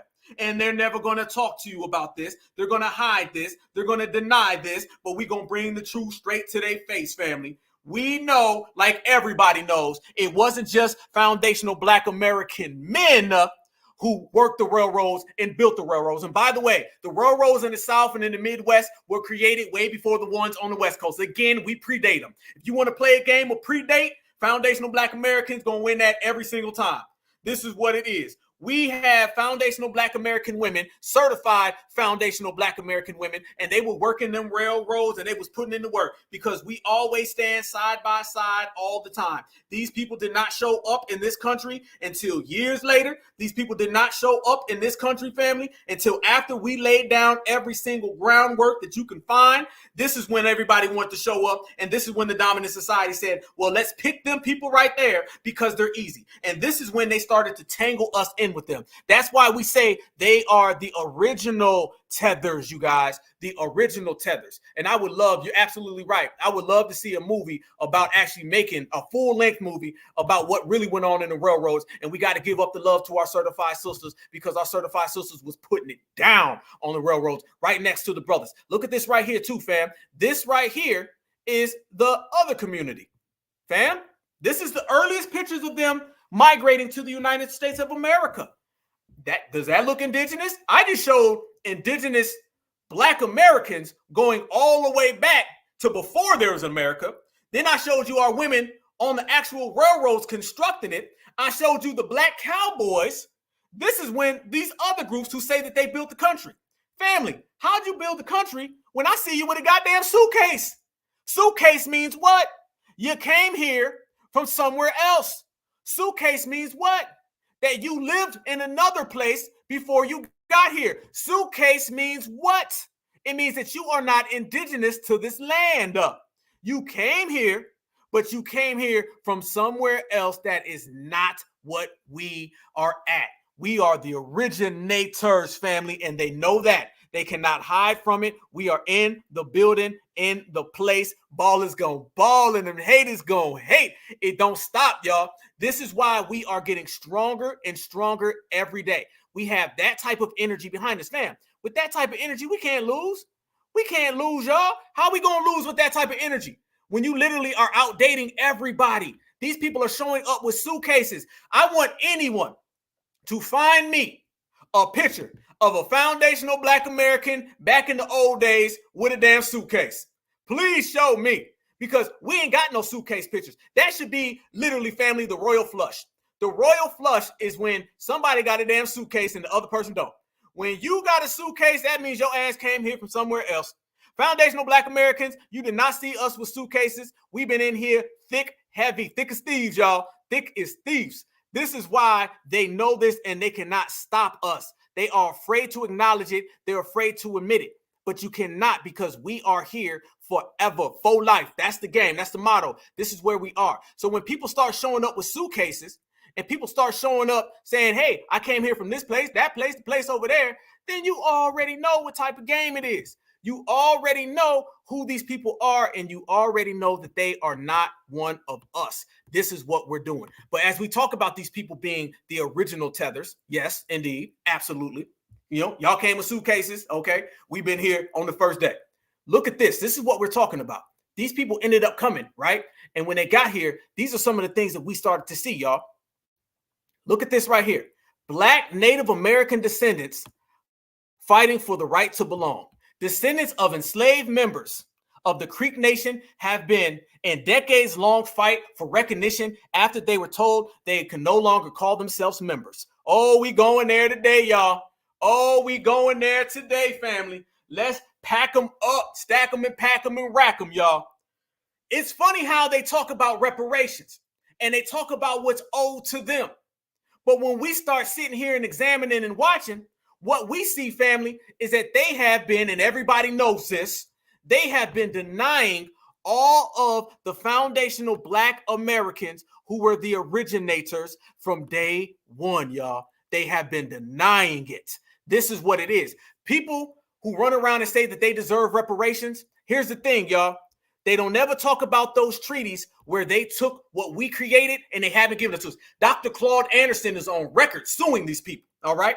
Because the United States government, this is how much they wanted to be puppets. When we start talking about the 5 sellouts that hijacked what we were really doing, they were finding real, genuine foundational Black American tribes, and they were just putting all these different POC faces on it. Same thing that they're trying to do to us today. They want to find real certified foundational Black Americans, and they say, let's erase the FBA and let's put on Disney, Pocahontas, and everybody else. They stole our tribes, they stole our culture, they stole our heritage, and they started saying native.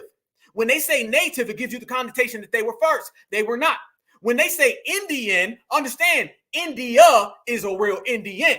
So they never had a term other than just say, well, let's take from FBA. When we got here, that's who was here.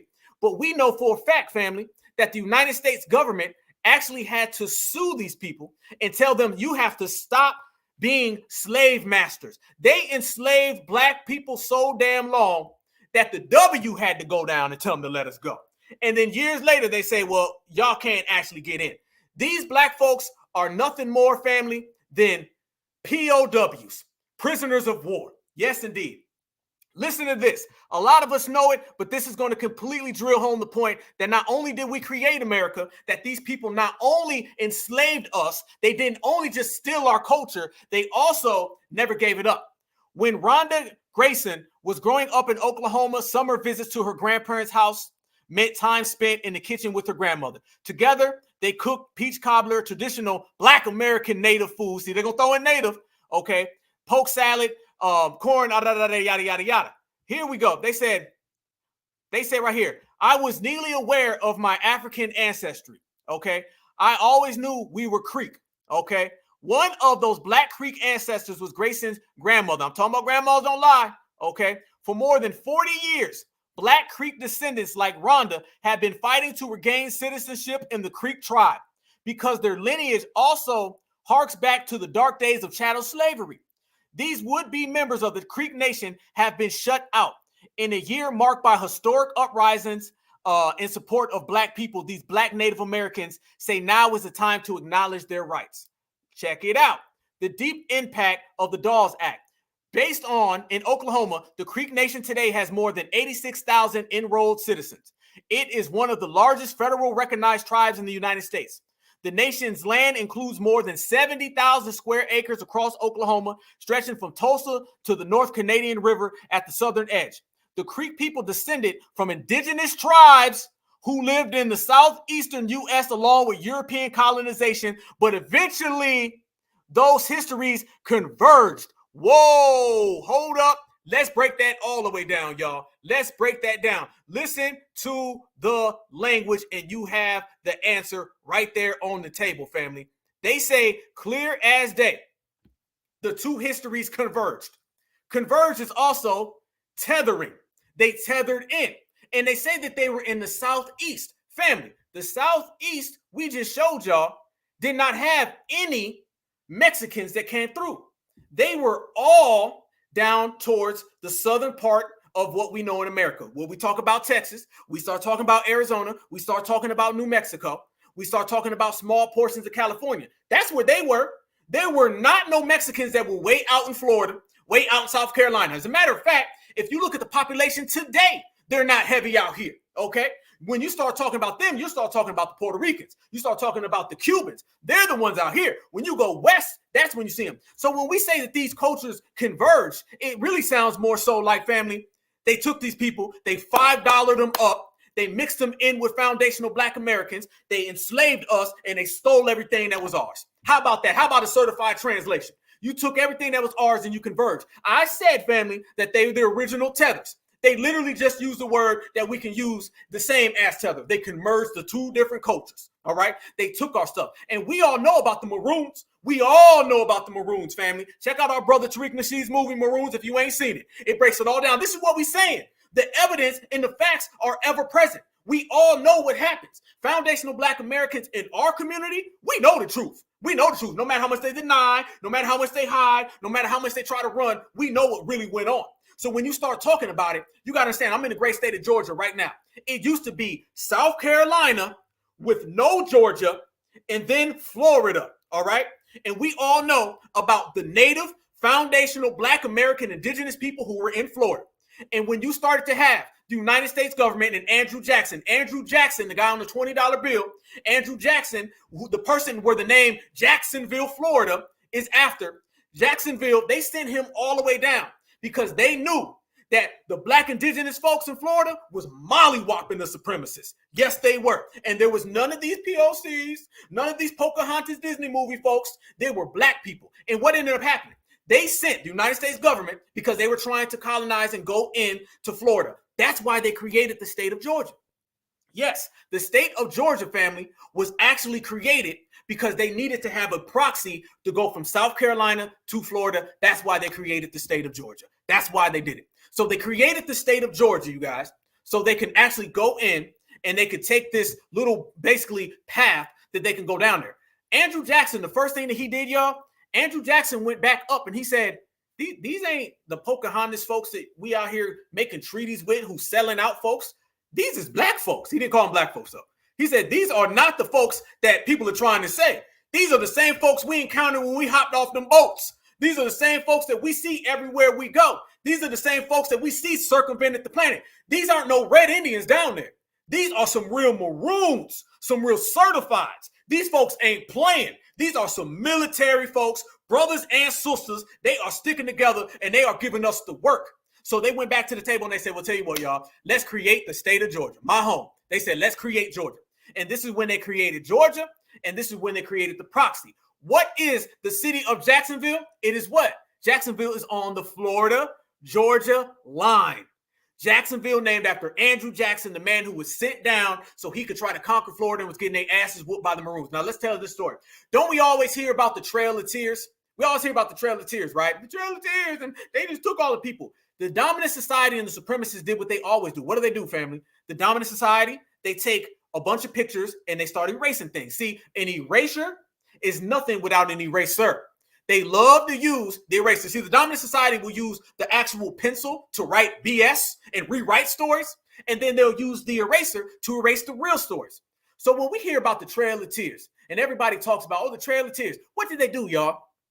They took all the pictures of the real Indians down there, the real Maroons, all the different tribes down there, the real black folks, the indigenous, the natives, the foundationals, and they start saying, these aren't black foundational Americans. These aren't dark-skinned people. These are the Red Indians. The Trail of Tears are really Pocahontas. Pocahontas is really the one down there. This has nothing to do with black people, even though they created the state of Georgia and admitted that they were down there getting their asses whooped by black folks. So when they finally got all the way through and they sent all those people on the Trail of Tears and went all the way through Florida, all the way up to Oklahoma, what ended up happening, y'all? They used that pen and they rewrote a story. And they used that eraser and they erased all of the black folks and they inserted a whole bunch of red folks, POCs, minorities. Now, we just seen that they said it was in Southern America towards Florida, the Southeast, my home. And we just looked at the map a minute ago. I just had the map up and y'all seen on that map, it clearly showed you that there was no presence at all of any of these people down in this portion of America. It was not. In this portion of the United States of America, there was nobody but black folks. This is what it was. Put it this way, fam. If the dominant society literally had to create the state of Georgia and they literally had to create different places, why would there actually be a whole bunch of red folks? So the red folks came all the way from the west, came all the way over to Florida. The dominant society came all the way down from the north and sent Andrew Jackson. But you mean to tell me black folks weren't here? Where are black folks in their fake, fraudulent ass story? Exactly. They've been erased. So when they say that they have emerged and they put those stories together, that right there is what we call tethering. But I'm going to tell you something. A lot of people know, but some people don't know this. If you do know this, certified salute. But this is for the family that may not know this. Y'all know that when you start talking about the Trail of Tears, those are black people, okay? Those are black people. But do you know what the Trail of Tears and those black indigenous foundational Maroons, do you know what they later ended up becoming their descendants? In the chat, let me ask you on the chat. Let me ask you on the chat before I say it. Who did the descendants of the Trail of Tears, black indigenous Americans, when they got taken all the way, and it was no red Pocahontas. Notice they only got cartoons. Be careful when the dominant society shows you a cartoon. They'll always show you a cartoon. They'll be like, look at this cartoon now. We got pictures. We'll show indigenous pictures. We'll show the first photos of actual human beings. They only have cartoons. The cartoon. Every time you see the Trail of Tears, you see cartoons. We ain't got no cartoons. No, we got real photographs. Who did the descendants of the Trail of Tears end up becoming when they went to Oklahoma? When they got to Oklahoma, who did the descendants of the Trail? There you go. Boy, I love y'all. I love my foundational black Americans. I see all the right answers, y'all. I wish I could put them all up, but I see all y'all. I see all y'all. Yes, I do. Damn, I wish I could put them all up. Everybody who said it, I see you. Okay, I see you. I just can't click them all at the same time. Yes, yes, yes, yes, yes. Come on. Let's go there. They don't want no smoke. They don't want no problems. They know better. Family, they know better. They don't want none. This is why we in the building, in the place. So you mean to tell me, let's go do some work, y'all. Let's go. Let's get it. We got 650 people in here. Smash that like button. Certified salute. Black Alpha Network. If we talking about the Trail of Tears and they ended up becoming Black Wall Street, how many Pocahontas cartoons do y'all see in Black Wall Street? Matter of fact, isn't it safe to say, y'all, that Black Wall Street, being the descendants of the people from the Trail of Tears, doesn't that confirm to us that it was Black people who were on this side, on that side, and on all sides? Isn't the red herring, isn't the final straw telling us that Black Americans are the indigenous people? The fact that the descendants are actually people from the Trail of Tears that we know for a fact were Blacks and they were Maroons. You don't be Black Maroons and then you turn it to a cartoon. See, they got cartoons, we got Maroons. Big difference. Cartoons way down here, Maroons way up here. That's the difference. We ain't got no cartoons. No. We got real stories. Real stories, real facts have been passed down for generations, and we got it popping from block to block, city to city, state to state. Every piece of concrete, every blade of grass belongs to us. So the very fact that the Maroons, the ones from the Trail of Tears, end up becoming Black Wall Street, that tells you that it was us. Case closed. Go home. You got Tonto, you need to leave. You need to leave, Tonto, because you just not fit for this. You're not fit for this. You didn't come out as a Maroon and then somehow you gave birth to Pocahontas from a Disney movie. I don't know what they're trying to get us with that, but that ain't how it played out. No. You better try that again. Try that again, homie. That ain't how it worked. That's not what we on. No, not working. So case closed on them on that one. So it shows you again, we are the indigenous people. We are the indigenous people. I wish I could pull up right now, family, my interview with Dr. Kabahai Wathakamane. If you guys get the opportunity, check out my first interview with Dr. Kabahai Wathakamane. He speaks about the originated people who came here. He talks about the Twa, the Butes. He talks about all the different people who formulated the indigenous people, our original blood right here. And then when the slaves came, we mixed. The main mixings were foundational Black Americans who were indigenous people, and then the FBA slaves who came, and then we mixed, and this became us. All these other cartoon folks, we're going to have to just leave them on the corner. They got to make up their own history. They can't have ours. I'm sorry. You can't. You're going to have to get your own. You're going to have to get your own. You have to get your own. You have to go home because that's not what it is. As a matter of fact, y'all, let me show y'all something. I'm going to show y'all something real dope. Y'all got to see this right now. Because as we sit here and we talk about these people trying to hijack our culture, steal our culture, trying to take what we've created, but they can't have it because it belongs to us. I want to show y'all something that's going on right now. This has to be seen. This has to be solved. This has to be heard. And I'm going to be the one to show it to y'all because this is what we talk about these people trying to steal what we have. Now, if I could real quick, I'm trying to send this real quick to the family so the family can check this out. Boom, right there. Let me run this back real quick, families.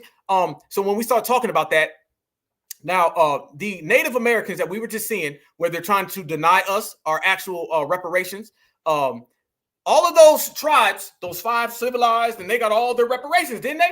They all got compensated.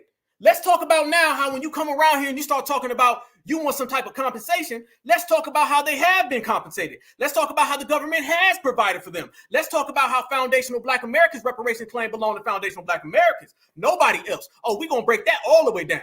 Because they run around here and they try to steal our culture. We just broke it down. They literally stole our culture with the Trail of Tears. They literally stole our culture with being the indigenous people of this continent when I just showed you that even in the 1900s, everybody who was one of those Pocahontas cartoons, they were only in the small portions of Texas, Mexico, New Mexico, and Arizona. We know that we had them landlocked and located as early as the 1800s to the 1900s right there in the West Coast. And they know that the rest of this country belonged to us. I just showed the map. The map said the majority of immigrants were all across this country with people from the UK and Germany. There were not all of these cartoons all over.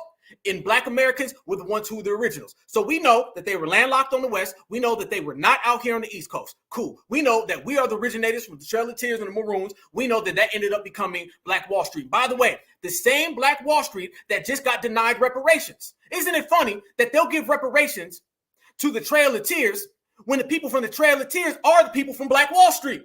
This is why we talk about this, and this is why we expose it. Think about this, family. They say that they deserve reparations. If you deserve reparations, then you're basically stealing them from us because we are the ones. So people from Black Wall Street, who are really the people from the Trail of Tears, don't get compensated. But the people who are not a part of the Trail of Tears, who are just the cartoon versions, they do get the money.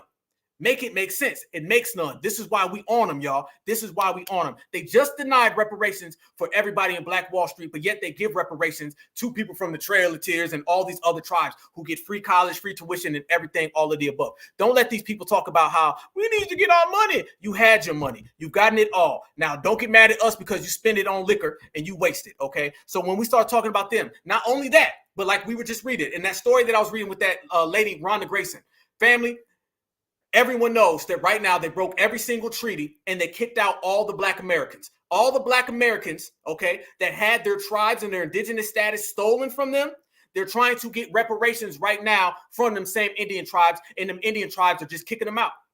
Gone. Telling them, hey, we ain't answering the phone. Click. Right now.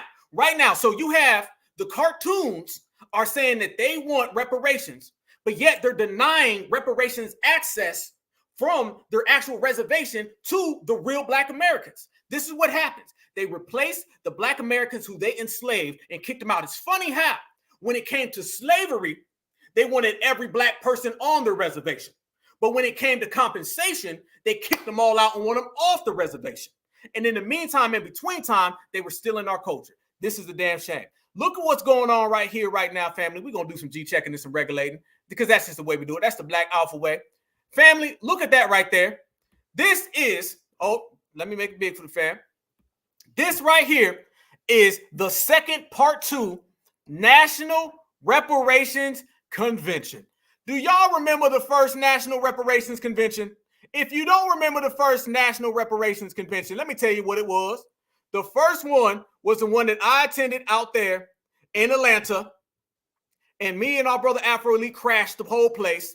And they were talking about giving reparations to everybody other than foundational Black Americans. That was the first one, y'all. That's what it was. Do y'all see now that they are literally having another one? They are literally having another one, y'all. This is what they're doing. And I want y'all to notice some of the strange things that you see on here. Who do y'all see right there? Yes, you see him. Dr. Cornel West. The man who came right here and basically tap danced around everything that I told him. The man who said, well, you know, I don't really agree, Black Alpha, that you want reparations for y'all because we need to give them to the Indian now. Don't forget the natives. The guy that I had rocking in his chair, this is a college professor, all right? And I'm just Black Alpha Network, certified foundational Black American. And I had him rocking in his chair and I took him to school. But that's okay. We're not here to talk about the school I took him to. He's on this National Reparations Convention, and this is May 17th, and this is going to be in D.C. Okay, cool, fine, check. I want y'all to go right across to where I got the other one marked. Look at this right here. Look at this lady, family. Warrior Woman. Warrior Woman. There goes a cartoon. There goes another cartoon, family. That's a cartoon. One of the cartoons is there, y'all. Look at that right there, family. Look at that right there. When we say that they are trying to get in on our reparations, when Joe Biden says things like illegals built the country, this opens the door for this right here.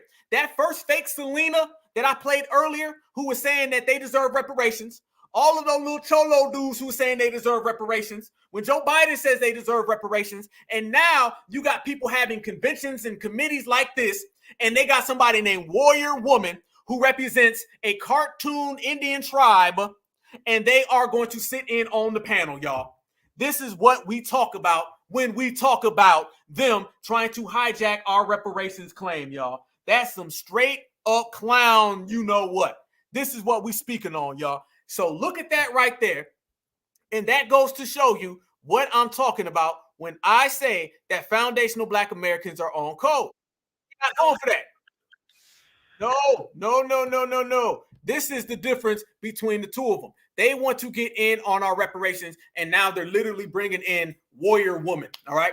So now that convention literally is about Africa, and it's literally about all of these little native folks who are popping up, and they want in on our reparations. And they come to our communities. How come y'all ain't got your own? First off, you have your own reparations. If you got your own reparations, why you want to come sit in on mine? These are the folks who bring folks to the reparations cookout, and they get their ass thrown out. But since we own that, this is what you have to do. Anytime you encounter that type of energy, family, do exactly what I did. This is what you have to do when you encounter people like Cornel West and you encounter these folks who want to have this fake Indian debate. This is how you handle them. Watch how Cornel West tried to slide in the natives, and watch how I checked him and said, no, no, no. Same thing I told y'all. Grandma ain't lying. Because when you say that we're the only, we didn't come voluntarily, and that we're the foundation of the country, you are absolutely right in terms of the economic foundation, in terms of the cultural foundation and so forth. But what we didn't provide was the land, and the land was stolen because of indigenous peoples being pushed out. That was genocidal. See? Freeze. What we did not provide was the land because it's indigenous people and they were pushed out. How do all of us right here, we can sit here unequivocally break down with clear facts what really went on, and this man is acting like he don't get it. And he's talking about the natives. Notice how they're trying to tether them in. We already spoke about they're the original tethers. All the cartoons are the original tethers. And now they're trying to tether in for the third time. The first time was hijacking the tribes, was hijacking our freedom, was hijacking our history. Now they're trying to hijack our reparations claim. Here's one of the things, but watch me put that to end. A lot of us who are foundational Black Americans are indigenous people. So that's true too. That's the main point. Freeze. Notice he said, no, that's true too. That's a good point. Read what it says right there on the screen, family. I said, no.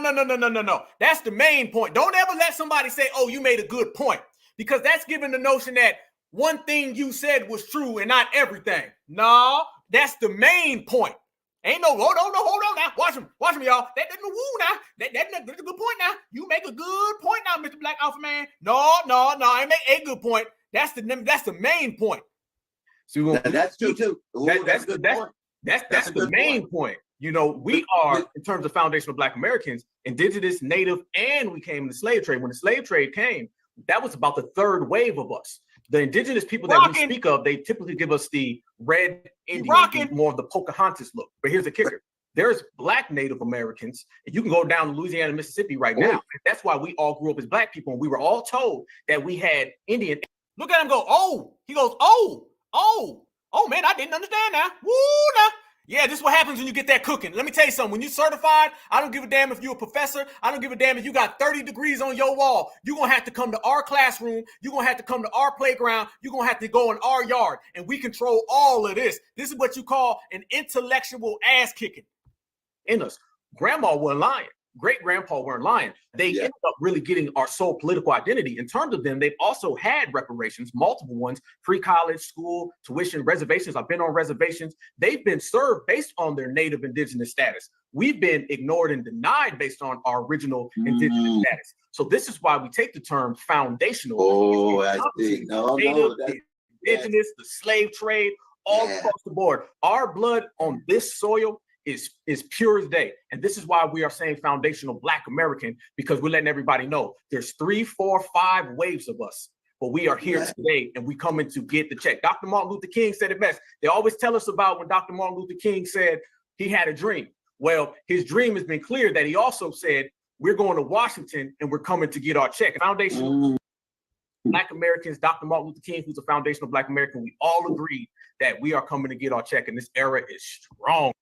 Everywhere he go, and let me make one thing clear. Everywhere he go now, whenever he thinks of foundational Black Americans, he's going to think of that segment right there, that clip right there. You can't go nowhere now and act like you don't get it. You can't go to the next guy and go, woo nah. No, everywhere you go, when you think of FBA, which is the strongest movement on the planet Earth, it is sweeping the whole world, okay? It is a domino effect that's taken over. Anytime you think of FBA, you're going to have to think about Black Alpha Network, and you're going to have to think about that ass whooping you just got very, very clearly. You're going to have to say, well, damn, I can't say and play dumb no more. Now I got to acknowledge, yeah, that happened, because it's on camera and it's captured, someone breaking it down to me, and he didn't dispute it. Notice that, y'all. He didn't say, well, wait, no, he didn't say that. He said, you right now. Damn right, I'm right. We're going to stay right. And we always right, because we don't lose. So no matter where you go, you're going to have to understand what foundational Black Americans are. Me and my brother always said, it ain't for me to change your opinion, but it's for you to understand where the fuck I stand. And we stand right here. So wherever you go, you take FBA with you and you take that teaching with you, family. But when we speak about them getting money, them getting land and all this kind of stuff, they say they deserve reparations, right? That's what they say. Okay, well, let's show this right here. It's funny because they've already been paid. Oh, yes, the hell they have. They've already been paid straight up and down. Let's talk about how they already been paid, y'all. Let's talk about how they already been paid, y'all. Let's talk about some of them treaties. You don't deserve no reparations. Now I'm going to tell you why you don't deserve no reparations. Because you've already been paid for the land that you say belongs to you.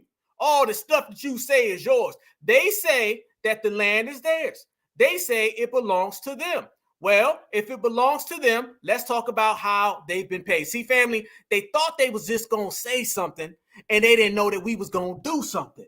They thought they was just going to say something real brief, real small, and we were just going to gloss over it, like the African Americans used to do. But that's a different time. Look at this. The Treaty of Guadalupe. Check this out. This is exactly why they are not beholden to any financial gain. And when they talk about the land was stolen, mind you, Cornell, you just said that the land was stolen. I'm going to show Black Alpha, how the land was compensated for and how you was paid for it. And this literally deletes, not halfway, not kind of, not sort of. This right here deletes everything they say about actually getting money and having something that's owed to them based on land. We've already confirmed that the land belongs to us. We already confirmed that we are the indigenous, we are the natives, we are the originators, and that they came second, third, fourth, and fifth down the line. That's well known. But let's talk about why they don't deserve the money. The Treaty of Guadalupe ended the Mexican-American War, 1846, 1848. It was signed on the 2nd of February, 1848 in the town of Guadalupe. Here we go. Let's highlight that for the crowd. I want the whole crowd to see this. Here we go. After the defeat of its army in the fall of the capital, September 1847, Mexico entered into peace negotiations with the U.S. envoy, Nicholas Treese. The resulting treaty required Mexico to cede 55% of its territory, including present-day states of California, Nevada, Utah, most of Colorado, New Mexico, and Arizona. The same areas, family, that I showed you where they were present. We go back to the map. Do not forget the map I showed. That map showed you where they were. That map showed you where they were located. We have actually shown the location of where they were in this country. So don't let them tell you that they were all over the United States of America. Don't let them tell you that they were in all 50 states. They were located in pretty much the same place where they're located now. And that is of Texas, New Mexico, Arizona, a little bit of Colorado, a little bit of California, and Nevada. We'll give them Nevada too. Here we go. And it says this: Mexico also relinquished all claims for Texas and recognized the Rio Grande as the southern boundary of Texas. In turn, here we go. The United States government paid Mexico $15 million in consideration of the extension acquired by the boundaries of the United States and agreed to pay debts owed to American citizens by the Mexican government. Mexicans in areas annexed by the United States could relocate within Mexico's new boundaries or receive American citizenship and full civil rights. Civil rights that foundational Black Americans had a whole era of literally 100 plus later. This is in 1846 to 1848. The civil rights era didn't really start until the 1950s. But it says that they had a treaty with the United States. America paid them $15 million and also gave them the opportunity for citizenship and full civil rights. They didn't say half, they said full. The United States ratified the treaty on March 10th and Mexico on May 19th. The ratifications were exchanged on May 30th, and the treaty was proclaimed on July 4th, 1948. The U.S. Senate ratified the treaty by a vote of 38 to 14, y'all. Right there, that shows you that not only they were taken care of, they were taken care of very, very handsomely by the tune of $15 million. Family, what is the equivalent of $15 million in the 1800s?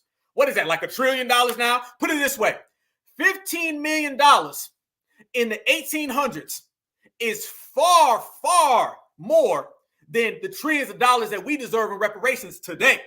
They can't find trillions of dollars for us now, but they gave them literally the equivalent of trillions of dollars in the 1800s. And not only that, they were taken care of financially, they were also granted full citizenship and full civil rights. So when they start talking about the civil rights era, why were you talking about the civil rights era? You got all that in the treaty. All the treaty took care of all that. That's why. Okay, so this is why you try to hop on our coattails and you try to ride us, because you got all of those way back then. Think about it, y'all. They got their civil rights in this treaty and they got $15 million. We haven't got our reparations and we still haven't got civil rights. But yet these people who have been granted all that by the government of the United States of America in 1846 to 1848, they got all of that and still want to ride our coattails. It seems like you failed.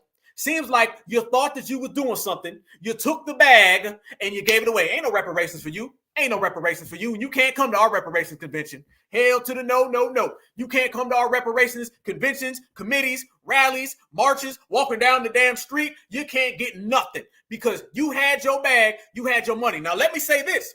That right there, family, is a double edge. I'm talking about Mexico.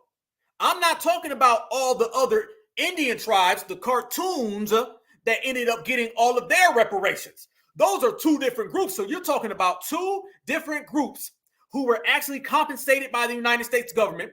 They were compensated by the tune of $15 million. They were compensated by actually borders, and they were compensated by full access citizenship and civil rights.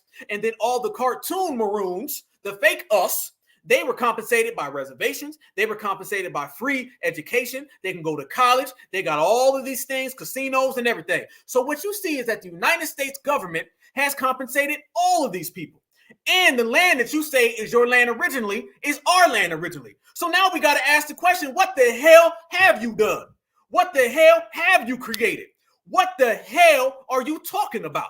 Because the only thing I see is people trying to steal from foundational Black Americans. And the only thing I see is people trying to ride our coattails to get something that they're not strong enough to have. They're not talented enough to do. And their arms and their muscles are not strong enough to hold it. You had the bag, you fumbled the bag, move on. No reparations for you. Checkmate, checkmate, checkmate. This is what we do on this side of the fence, y'all. They know what it is. They know what it is. They know what it is, y'all. And they see it all the way across the board. $15 million. You out here getting $15 million way back then, and you got the nerve to come to me talking about some, man, well, what about money that we get for our land? Shit, there you go. That's it right there. You got all the money for your land. Your land was well compensated to you, and you know it, and you didn't do nothing about it, so you can't come running over here to the side of the fence. See, don't these people always, they get broke off by the dominant society, and then they run back to the dominant society so they can get some more? Ain't this what it always is, y'all? Don't get it twisted that you want to make deals with the dominant society. You want to be a good supremacist minion, and then you fumble that bag, and then you want to jump on the Black folks. This world is going to have to do something better than take it from us, all right? And I'm talking about everybody. You got the supremacists, but then you got all these minions. You wonder why these people are literally mooching and leeching everywhere they go. They're fleeing. They're seen as international beggars because they're always trying to get something from us. Get your own. Get your own. You want to come to my country. You want my civil rights. You want the damn food in my refrigerator. You want to come to my house. You want my reparations. When are you going to do something for yourself, Julio? Julio, I know you've been living La Vida Loca. I know you've been living La Vida Loca. But it's time that you La Vida your own goddamn reparations. It's time that you La Vida your own tangibles. Quit trying to get foundationals. Quit coming to my reparations committees and my conventions. Go get your own, Julio, Selena. Please, just go back to the Rio Grande, Guadalupe, Guanapupe, do all of that on that side of the fence. But you can't have my money. It's not happening. You've gotten enough, all right? Don't be mad that you literally have 3 or 4 states where you are the main populace. Don't be mad that you literally have a whole country where you migrate to and people break you off U.S. taxpayer dollars. You getting all that and you still failing? Come on, Fernandez, you got to step it up now. You got to step it up. Quit blaming foundational Black Americans now. It's time. It's time. You need to go ahead and pull yourself up by your cowboy boots. All right, pull yourself up by your cowboy boots, and you might go somewhere. But until then, family, you cannot have what certified foundational Black Americans have created. And once again, when we say that they were not present all throughout the land, y'all, we can look at it right here. One more time, double back. Look at that right there. Look at that. How America's source for immigrants has changed. That is a map of 1850. All right. 1850 is after they made that treaty. So when you look at that map right there, you do not see them occupying the whole country. The majority of the immigrants that were coming into this country were from Europe. You had two people. You had the indigenous foundational Black Americans who had been here for thousands of years. And then you had all those European settlers who came here way after, the ones that migrated way after that. You don't see them everywhere. Where do you see them at? And this right here is in 1850. Not to mention, family, that they didn't get it popping and the treaties came before this. So after you received all the treaties, after you received all the money, after you were taken care of financially, you still end up messing up. Step your game up, dog. It ain't on me. It's on you. Pull yourself up by the beef and bean burrito. That's just what you needs to do. That's what Foundational Black America has been doing. We're not attending anybody else's committees. We're not attending anybody else's conventions. We just simply create our own. Like I say, some people keep it G, some people keep it flea. All right. Some people just fumble the bag. We create the bag. This is what we've been doing. Look at that map, y'all. That map right there shows you exactly to the T what has been going on. And that map shows you exactly where all of these folks were. So in 1850, we don't see y'all like that. In 1850, y'all ain't out there doing nothing. How come you in 1850? In 1850, you should be out there loud and proud, right? That's it. You were taken care of financially in 1850. So how come in 1850, family, y'all not all the way across the country with them full citizenship and civil rights that you were allocated? Yeah, they were paid already. They were paid their reparations. There is no land. I show you that map right there, family, so we can see exactly where they are. They were not people who were all throughout the United States of America. Those were folks who were right down there in Texas, and they were right down on there in Arizona, and they had Nevada too, and they had New Mexico. Mind you, family, I've been all that. I've been to Alamogordo, I've been to New Mexico, I've been to the border, I've been to El Paso, I've been through all of that. I've been literally to that border. Did you see people jumping over right there in El Paso, and they be running? I seen folks jump into the river in El Paso from Mexico, Juarez, Mexico, Juarez, where all the cartels are. I've been there. I seen people jump into the water, swim across the water, get up, dust themselves off, and go to the club. All right. I've seen it. All right. I've been to the border. So when you start talking about people who've been to the border and I've seen the way it works, y'all got all of that land right there. And it's the same exact land where you were right then and there. So you weren't all across the country. Foundational Black Americans were. We've already showed that it was Foundational Black Americans, indigenous Black people started California. That's on the West Coast. We already said that the Maroons and all the other tribes are out here on the East Coast. We already said that end up becoming the descendants of Black Wall Street. So family, damn, that's the East, the West, and the South, and the East Coast. So you're talking about 1, 2, 3. That is on the left, the middle, and the right. So we were in the left, the middle, and right. Sounds like y'all were just right down there in Texas. That's it. Don't be mad at us when we put that on the table. They were right down there in Texas, and they were in that area, and they weren't thick like that. They weren't deep in the streets like that. We were. So that's the difference. And when you start talking about that, this is a picture I want to show everybody because, you know, we represent the certified foundational Black American way. Matter of fact, before we get to that picture, let me show y'all this. You see right there, they were already right there locked in. And y'all remember when they was running around here about a year or two ago and they was talking about Juan Crow? Y'all remember that? Y'all remember? Now, mind you, we just seen that they got full American citizenship and they got full civil rights. And they were still swinging on our coattails. 1848, 1950s. The civil rights movement for foundational Black Americans that allowed all these people to come into the country. All of that right there happened, family, in the 1950s. They had their full civil rights on paper all the way back in the 1800s. Okay. Family, they were running around here a year ago talking about Juan Crow. I ain't lying. Oh my God, boy, you know what she be doing for a living. I ain't gonna say what she be doing for a living. She be living goddamn the La Vida migrant. Anyway, listen to this, y'all. them talking about Juan Crow, and they were trying to crowbar themselves into our reparations. Juan Crow laws are not better known because there is almost no documentation on how they targeted and affected Hispanics. It's very troubling how little to no scholarship there is on Juan Crow. That too, we will touch on later in the video. In my research, there was a lot of, did you mean Jim Crow? And articles from small newspapers with anecdotal accounts of events during that time.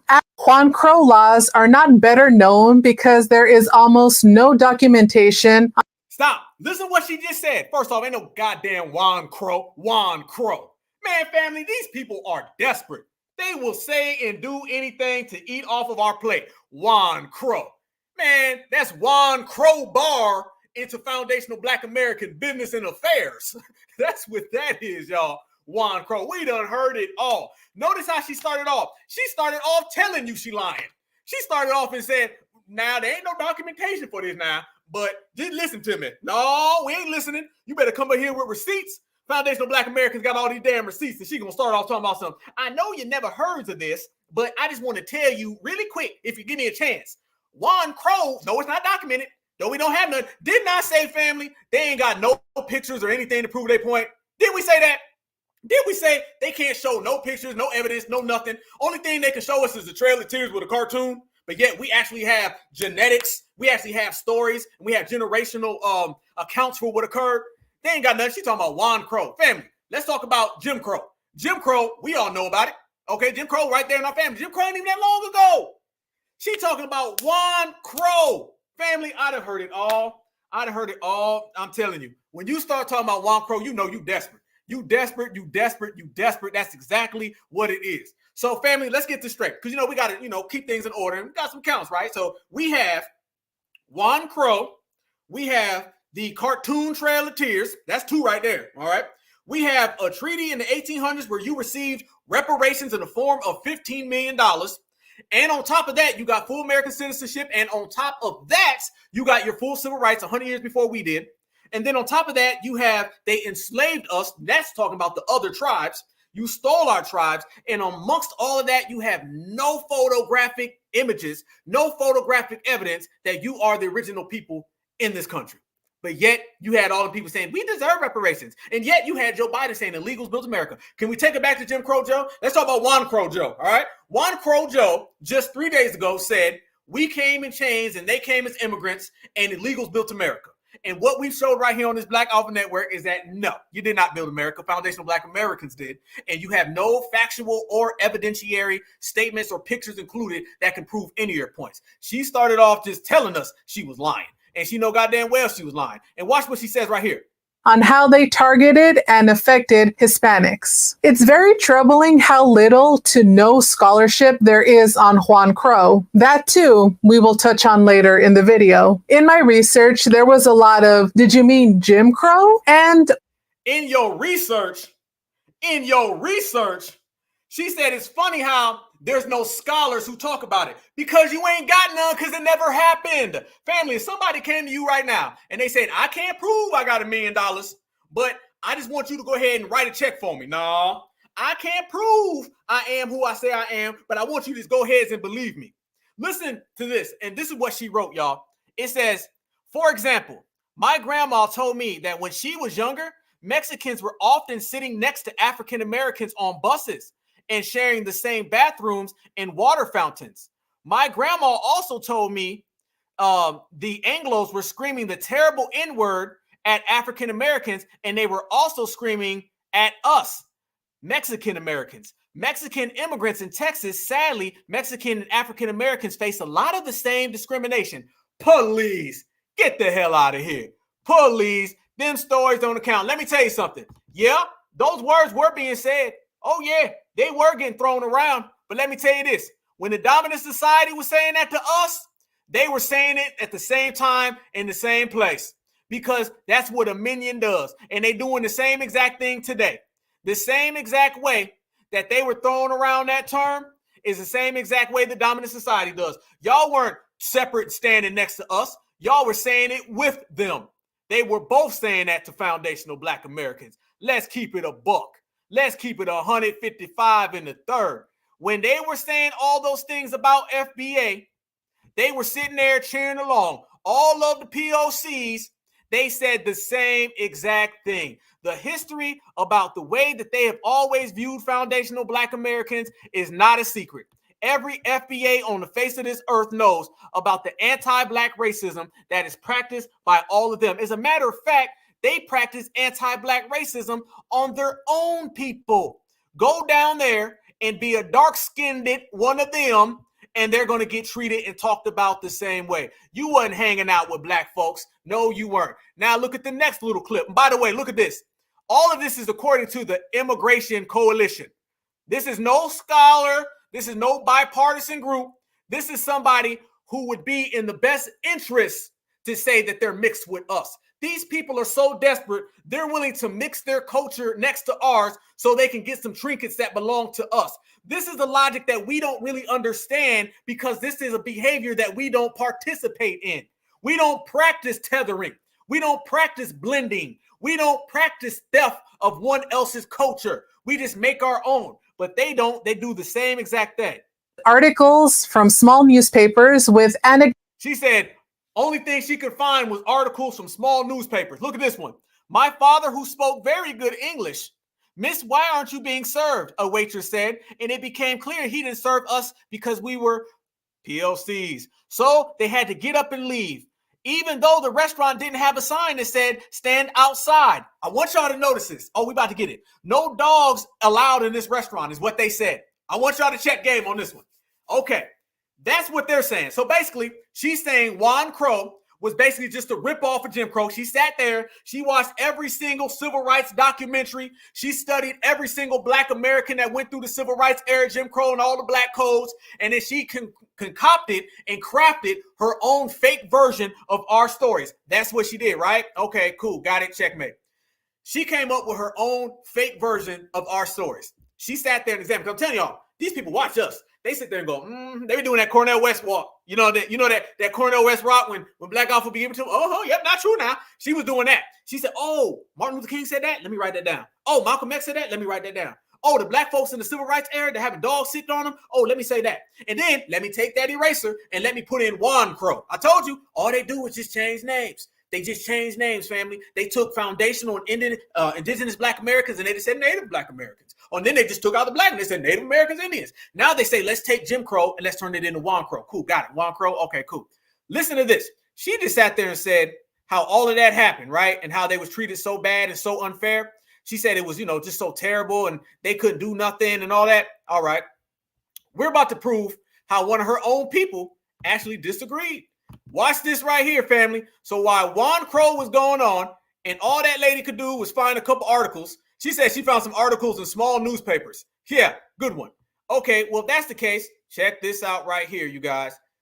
While she's going on about Juan Crow and all of that happening, this is what one of her fellow friends was saying. Listen to this lady's story. It don't sound the same. I wanted to know, you said earlier about the white and Black water fountain in the main areas right near Lee College. Were you allowed to drink from the white fountain? Yes. Okay. I was allowed to drink from the white fountain.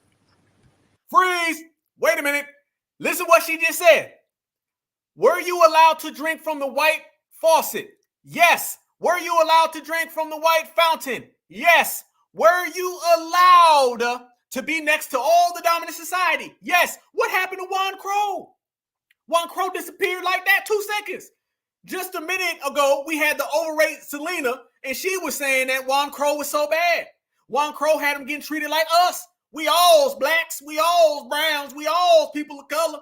Now all of a sudden, this lady who looked like she's even older, she's saying, man, what no damn Juan Crow? I was drinking from the faucet. Here we go again. I wanted to know, you said earlier about the white and Black water fountain in the main areas right near Lee College. Were you allowed to drink from the white fountain? Yes. Okay. I was allowed to drink from the white fountain.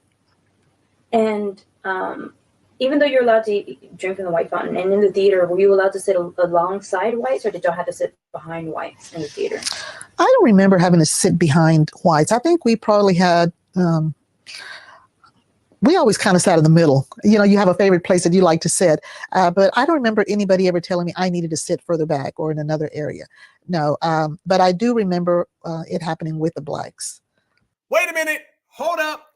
I do remember it happening with the blacks. I didn't have to. Wait a minute, Juan Crow.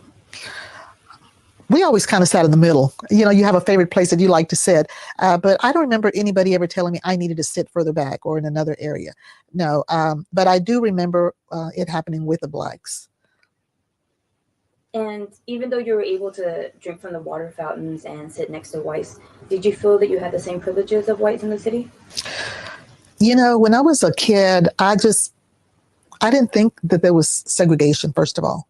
I didn't understand that concept. So for me, it was a normal process. Boom. Right there, right there, right there. For me, it was a normal process, and I did not feel that there was any discrimination. That is not the reality of somebody who is dealing with Juan Crow. That is not the reality with somebody who's being oppressed and suppressed. That is not the reality of someone who's dealing with the hardships that foundational Black Americans have received from day one. Even with us being the originators, we still had to go through all the strife and all the turmoil. But she's sitting there out, openly disagreeing with her Selena friend. So Selena said this, Miss Sanchez said this. Which one is it? I'm going to tell you which one it is. It's the one where she was lying when she said there's such thing as Juan Crow. And it's the one where you're not tethering onto foundational Black Americans. And it's also the one where you come around us and you try to take our culture, and there will be consequences, repercussions, and we will call that out. And when you start talking about calling things out, family, I went deep. I pulled out some receipts and statistics. See, the reason why a lot of them never felt that they were being oppressed, I'm going to tell you why, because they think they're the oppressor. That's what it is. Mind you, these people do not think that they're brown. They think that they're dark white. That's what it is. They don't think that they're brown people. They think they're just dark white people. They're just the darkest white person. That's what they believe. That is what they believe. So therefore, they believe themselves they are the oppressor. So when you start dealing with these people and they start talking about Juan Crow and they start talking about how bad they were treated, remember how they said they were hurling all those insults at Black people and at them? And I said, no. The insults were being yelled. But those insults were being yelled by the dominant society and Juan Crow. They were both yelling at us. It wasn't us and them being yelled at. No. It was them and the dominant society yelling towards foundationals. That's what was really occurring. That's what was really going on. So when you start seeing it, they practice anti-Black racism, because not only here, they do it down there. If you go down to Latin America, you will see the most anti-Black racism that you will see. They have a complete caste system, all based on color. If you got a speck of dark in you in the back of the line for life. And if you notice, those people who are Black down there, they don't think like we think. No, they don't. They are so submissive and so used to it, they're okay with it. They are okay with it. Why do you think Sammy Sosa running around here and he done put every form of bleaching on his skin? He literally doing backstrokes in cake soap. Yes. Why? It's because that's how they are. So how you going to tell me the people who practice anti-Black racism in South America come here to North America and it's all good? You don't cross the fence and all of a sudden it goes away.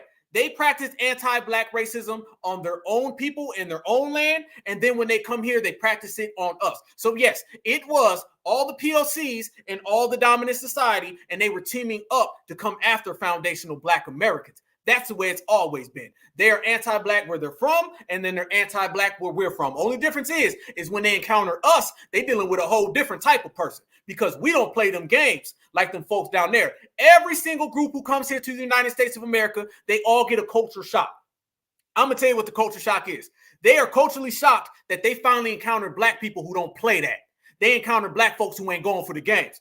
They encounter Black people who stand up. They say, damn, back in my homeland, the Black folks bow down. Back in my homeland, the Black folks don't talk back. Back in my homeland, the Black folks are not proud, and they run right over them people. And then when they come here, they see foundational Black Americans who are living better, shining, grinding. We got it all. We got it made. We got the spirit. It's all in us. We builders, we're creators, we shakers and movers. And then they say, I'm not used to them Black folks. And then they get to run into the dominant society. And then you get things like Juan Crow. Even so much, they come here and they really think that they are part of the dominant society. I told you, they think they're just the darkest one. How do you know they think they're the darkest one, family? I'm going to tell you why. Let's go all the way back, family. I done dug this receipt all the way out. Check this one out right here, y'all. This right here was World War I, okay? 1917 to 1918. Brewster County, Texas, which is, I want to say that's about 50%, halfway through Texas, if I'm not mistaken, closer to the border. This right here is Brewster County, Texas. World War I draft registrations, y'all. Yes, Black Alpha done went all the way there. I'm pulling out the actual draft registrations from World War I, and I'm going to show you that when I say they think that they're just the darkest white one, I'm going to prove it to you. The same way here, what do they classify as? That same migrant who harmed that W woman in Athens, Georgia, he classifies as a W. Yes, he does. And guess what here? I'm going to read you guys some names, okay? These are the last names, okay? Quintanio, Rackley, Ramirez. These are the names you see on your far left, okay? I'm just reading you the last name. I'm not going to read you the first and last. All right, we're probably about 11 down right now. Ramirez, another Ramirez, Ramos, Rangul, Raja, Ray, Rector, Reeves, and we got another Ramirez, and we got another Ramirez, okay? Those are all the names that you see all the way on the far left. If you skip the middle and then you go to the one that says race, let me tell you what they classified as. Look at the name, go 2 over, then you will see the race, and this is what they classify as. This is in 1917, 1918. This is a few years after they created their treaty, and this is a few years before our civil rights era, in which they lied and said they had a Juan Crow era, and they said that they were our friends. No. Listen to this. This is what they classify as. W, Caucasian, W, Caucasian, W, Caucasian, W, Spanish, W, Mexican, W, Caucasian, W, Caucasian, W, Caucasian, W, HITE, and Caucasian. There you go right there, family. That's what they classified as right there. This is the ones who said that they were actually out here defending us. These are the ones who said that they were on the same side as us. These are the ones who've been running around trying to say that there is a black and brown coalition. Nah, there's only a black and brown no-alition. Means no, it never existed. Means no, we're not on the same page. And quite frankly, no, foundational Black Americans ain't falling for it anymore. So let's add that no to the lie of them saying that they are one of us. Never have been, never will be, and certified foundational Black Americans have destroyed that whole narrative, and there's literally nothing else that they can do about it. Look at that, family. When you look at us, we would have been saying everything that was in reference to the lineage. Whether we were saying black, whether we were saying Negro, whether we were saying freedman, I guarantee what you would not have seen on there was all them damn W's. All right? There was WW, and I ain't see no E's. That is what we say. Once again, man, how many receipts? I don't even know. It ain't even hard because, like old girl said, she said, we don't have no documentation. We ain't got no proof or no evidence. We do. So we done went all the way through the whole history of the United States of America. And with all that said, you still see them doing it. So you seen this coalition. There's no black and brown coalition. What there is there is a brown and a W coalition. And that coalition is what's going on. And bigger soul than that, family, this erasure that we speak of, let's go deep. What I always say right here on the Black Alpha Network, what's the goal? So when Joe Biden comes out and he says illegals built America, why does he say that, y'all? Because in the next 20 to 30 years, what they want to do in this erasure of our culture, they want to make immigrants a protected class. That's what they want to do. See, right now, they're just immigrants by name. By name, you can say you're an immigrant. He can say he's an immigrant. Nobody really has an umbrella that they can live under. They want to make immigrants a protected class, and they've been working on that for a long time. So what we have to do, since we're always forecasting and we're projecting, it's going to get to the point, family, where they're not just going to be moving into our neighborhoods and trying to move us out. You already see them trying to steal our culture. They try to steal our indigenous status. The reason why they're trying to take foundationals and make them immigrants, and the reason why they're trying to take immigrants and make them foundationals, because if they can have our history and they can have our presence, that means they're going to get our money and they're going to get our reparations. This is why they say things like immigrants built America. Who said that more than Joe Biden? Who says that more than the Democratic Party? The Democratic Party has been running around here saying that for eons. Why do they say that, y'all? The reason why they say things like that is because they genuinely, deep down inside, y'all, they want to make a replacement. And it's not just an erasure. They really want to replace. And they want immigrants to take the class of us. So I'm talking about slavery. I'm talking about the civil rights era. I'm talking about Martin Luther King. I'm talking about Malcolm X. I'm talking about Huey Newton. I'm talking about Harriet Tubman. You can go all the way across the board. I'm talking about me and you. I'm talking about your grandparents and my grandparents. I'm talking about all the way across the board. They want to replace all of us with all these people that you've been seeing on this episode talking about Juan Crow. They want to make immigrants the foundationals, and they want the foundation to be the immigrants. Why do you think right now, y'all, they've been running around here so much? And what are they doing? Just think about what the dominant society is doing. If you watch the dominant society, you're going to get all the answers to all your questions, right? Watch what the dominant society has been doing as of late. What have they been doing? They've been Africanizing us, and they've been Americanizing them. Watch it. It's all about the system of supremacy. Neely Fuller tells us, appreciate that. Neely Fuller teaches us, family, that if you don't understand the system of supremacy, how it works, how it operates, everything else will only confuse you. I don't want the family to be bogged down just with them moving into our neighborhoods. They're trying to move into our legacy, trying to move into our history, trying to move into our future. They try to Africanize us, which makes us non-Americans, and they try to Americanize them. So what you see here, you're going to see a pendulum switch. We as the Americans, boom, it's going to switch. Like I told Cornell Shakin' West, I told him, I said, we are the only non-immigrant and non-deportable people here. We broke down all of our indigenous status. Our indigenous status is what's under attack the most because our indigenous status gives us the most power in this land. They can come here. They can call us every name in the book. They can bring in every immigrant. You can have tethers, blenders, and everybody. They can call us every slur, every racial troll. The one thing that they cannot dispute is that we're the originators. But now they are. This is why you're seeing this push for them to take out our indigenous status. The dominant society, if you watch them, watch what they go after and watch what they attack. Whatever they attack is what they're most afraid of. They come after foundational Black American men and women. Why? It's because they know that we're like this. When we are together, our brothers and sisters, kings and queens, goddess and gods, when our family unit is together, that scares them because we're strong. So they try to attack it. They try to have their gender divides, right? That means that they're afraid of it, so they go after it. They try to come after our warrior class with all these things that they're doing with men and women and all that stuff. The reason why they do that is because they're afraid of our warrior class. So the reason why you're seeing them up in the ante to the point that in the State of the Union address just a few days ago, the only State of the Union address before the election, you literally had the president say that we are just some random immigrants, and then he said illegals built America. Why would supremacy say that? Because supremacy is scared of our indigenous status. You can take us and you can run us around. You can make up anything you want about foundationals, but you know damn well that we created this country. But guess what?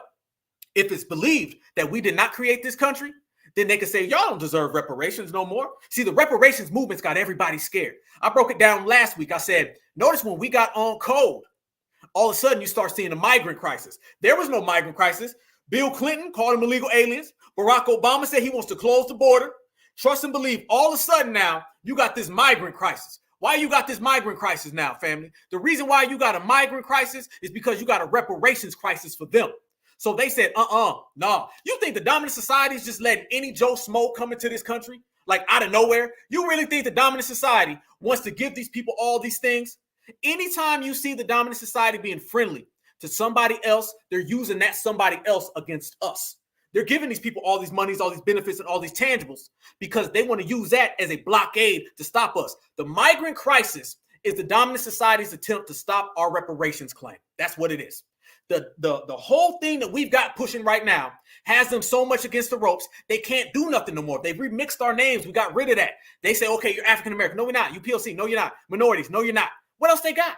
They still running around here with fried chicken. We say we ain't vote for the Democrats. Republicans, we ain't vote for y'all neither. Now what they got? They say only thing we can do is bring in people. And we got to do it now. They're bringing people in unvetted. People are coming into this country unvetted right now. Why are they coming in unvetted, y'all? The dominant society is to the point they want to spite us so bad that they're bringing in people unvetted.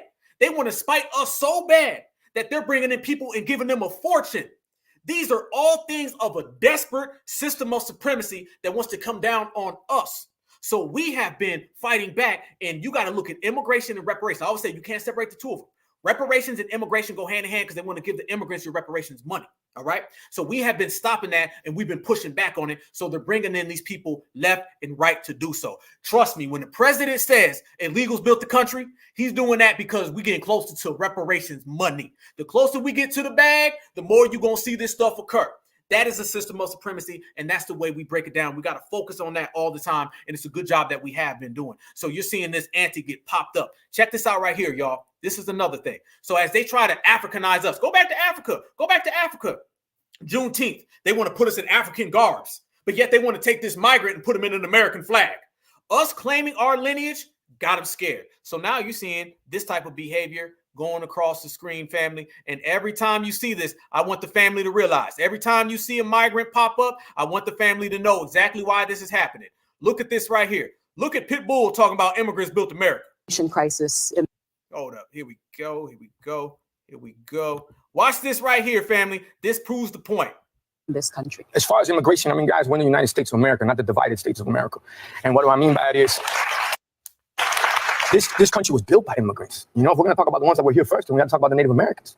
So with that said, and me being a Cuban American, first generation Cuban American, my family, that's one thing that was always embedded in me. It's like, we already did it for you. Like, you were born here. And if they were, it was. Freeze. This man said that the Native Americans, we just proved that we're the Native Americans. We just proved we're the indigenous Americans. We just proved that we are the foundational Black Americans.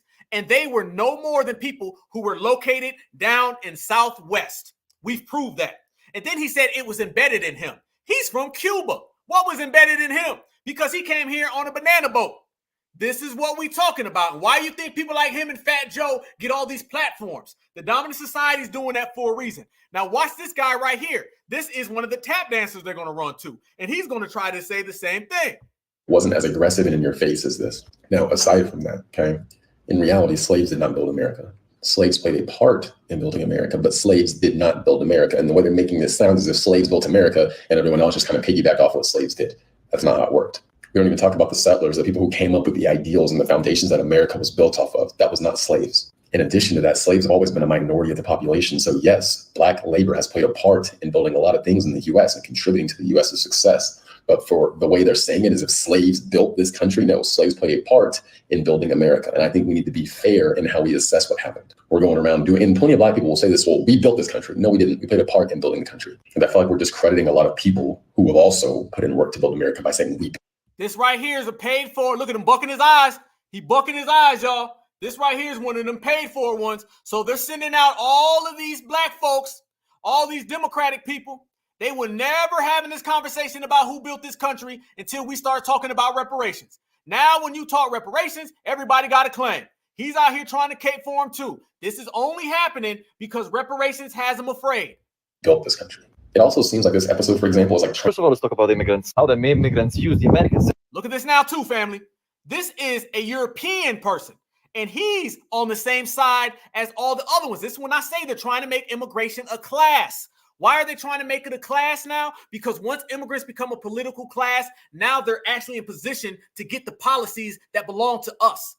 System to help their families. My dear PewDiePie, first of all, remember where the fuck you come from. Okay, porca la puttana. All of America was born on immigration. Nobody talks about the history of Italian immigrants to America. We were literally considered objects. We built the entire country. Look at the pictures of the skyscrapers being built in New York. Yeah. This man just said Italians built the entire country. Please.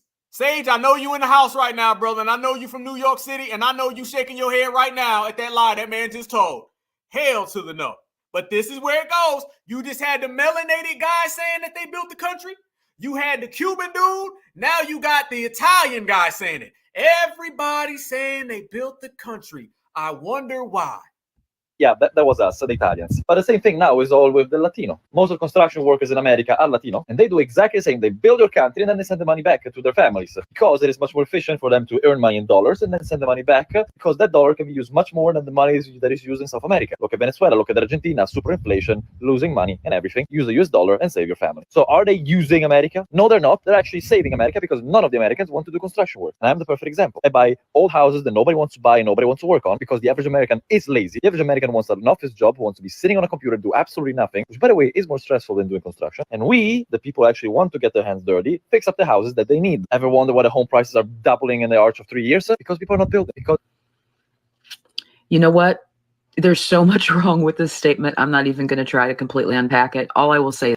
Y'all look at this right here. That's Betty Lice. All right, look at Betty Lice. Somebody on the top said this. They said, send them back. We are a nation of laws. Unless they are willing to pay reparations to Black Americans, if not, they got to go. That was somebody who was apparently on code.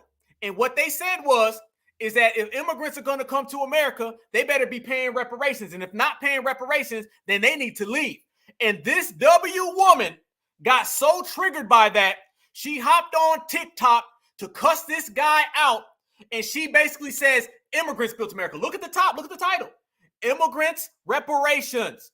And when a Black American said, no, reparations belongs to us, now you're seeing the dominant society start caping. I told you, when you see the dominant society start caping for these migrants, that means that they themselves, family, want in on our money. And they say, I'd rather give it to Julio than give it to Marquise. Is this. People living in other countries who are striving for a better life, who come to our country to try to get that for themselves and their family, why should they pay reparations for Black Americans for slavery when they weren't even living in this country when it happened and they didn't do it? White people. Stop. Listen to what she just said, y'all. She said, why would they pay reparations in this country when they weren't even here to do it? I thought y'all said that they was here. I thought they said they was the indigenous people. Whoa, hold up. Got him, family. We got him. Notice how she just said, why would they pay reparations when they weren't even here? Notice how whenever we call them out, they say, well, we weren't even here. How could we pay reparations? Ask everybody, next time you have somebody talk about immigration, tell them this. Say, are the immigrants and are the migrants willing to pay reparations? Get them. It's all a trap. Set this trap for them, fam. This is what we got to do. Anytime you talk to them and they start talking about migrants or reparations, say, okay, I'm cool. How about the immigrants pay reparations? First thing they're going to say is, why would the immigrants pay reparations? They weren't even here. Boom, you got them. Oh, they weren't here? I thought that they built the country. Joe Biden just said immigrants and illegals built the country. But when you say they need to pay reparations, then all of a sudden they ain't from the country no more. 1 minute they say they're here and they built the country. Next minute they flip it and say, well, we weren't even here. Ask them about them paying reparations, and then you're going to hear the gold truth. They're going to say, well, you know, we weren't really in America. Wait a minute. When you want reparations for your land that you built, you say you was here. But when we say you owe some money, then you wasn't here. They flipping, they hopping, they jumping all over the place, fam. This is what we talking about. So you know damn well you got them. Anytime it come up, get them, family, because that's the way you stop everything. Ask them about the immigrants paying reparations, and they will admit that the immigrants were not here ever in this country when it all went down. Betty Lice know that. She slipped, but she just didn't think certifieds would be here to call her out on it. We are. Watch us still get triggered and mad. People did it.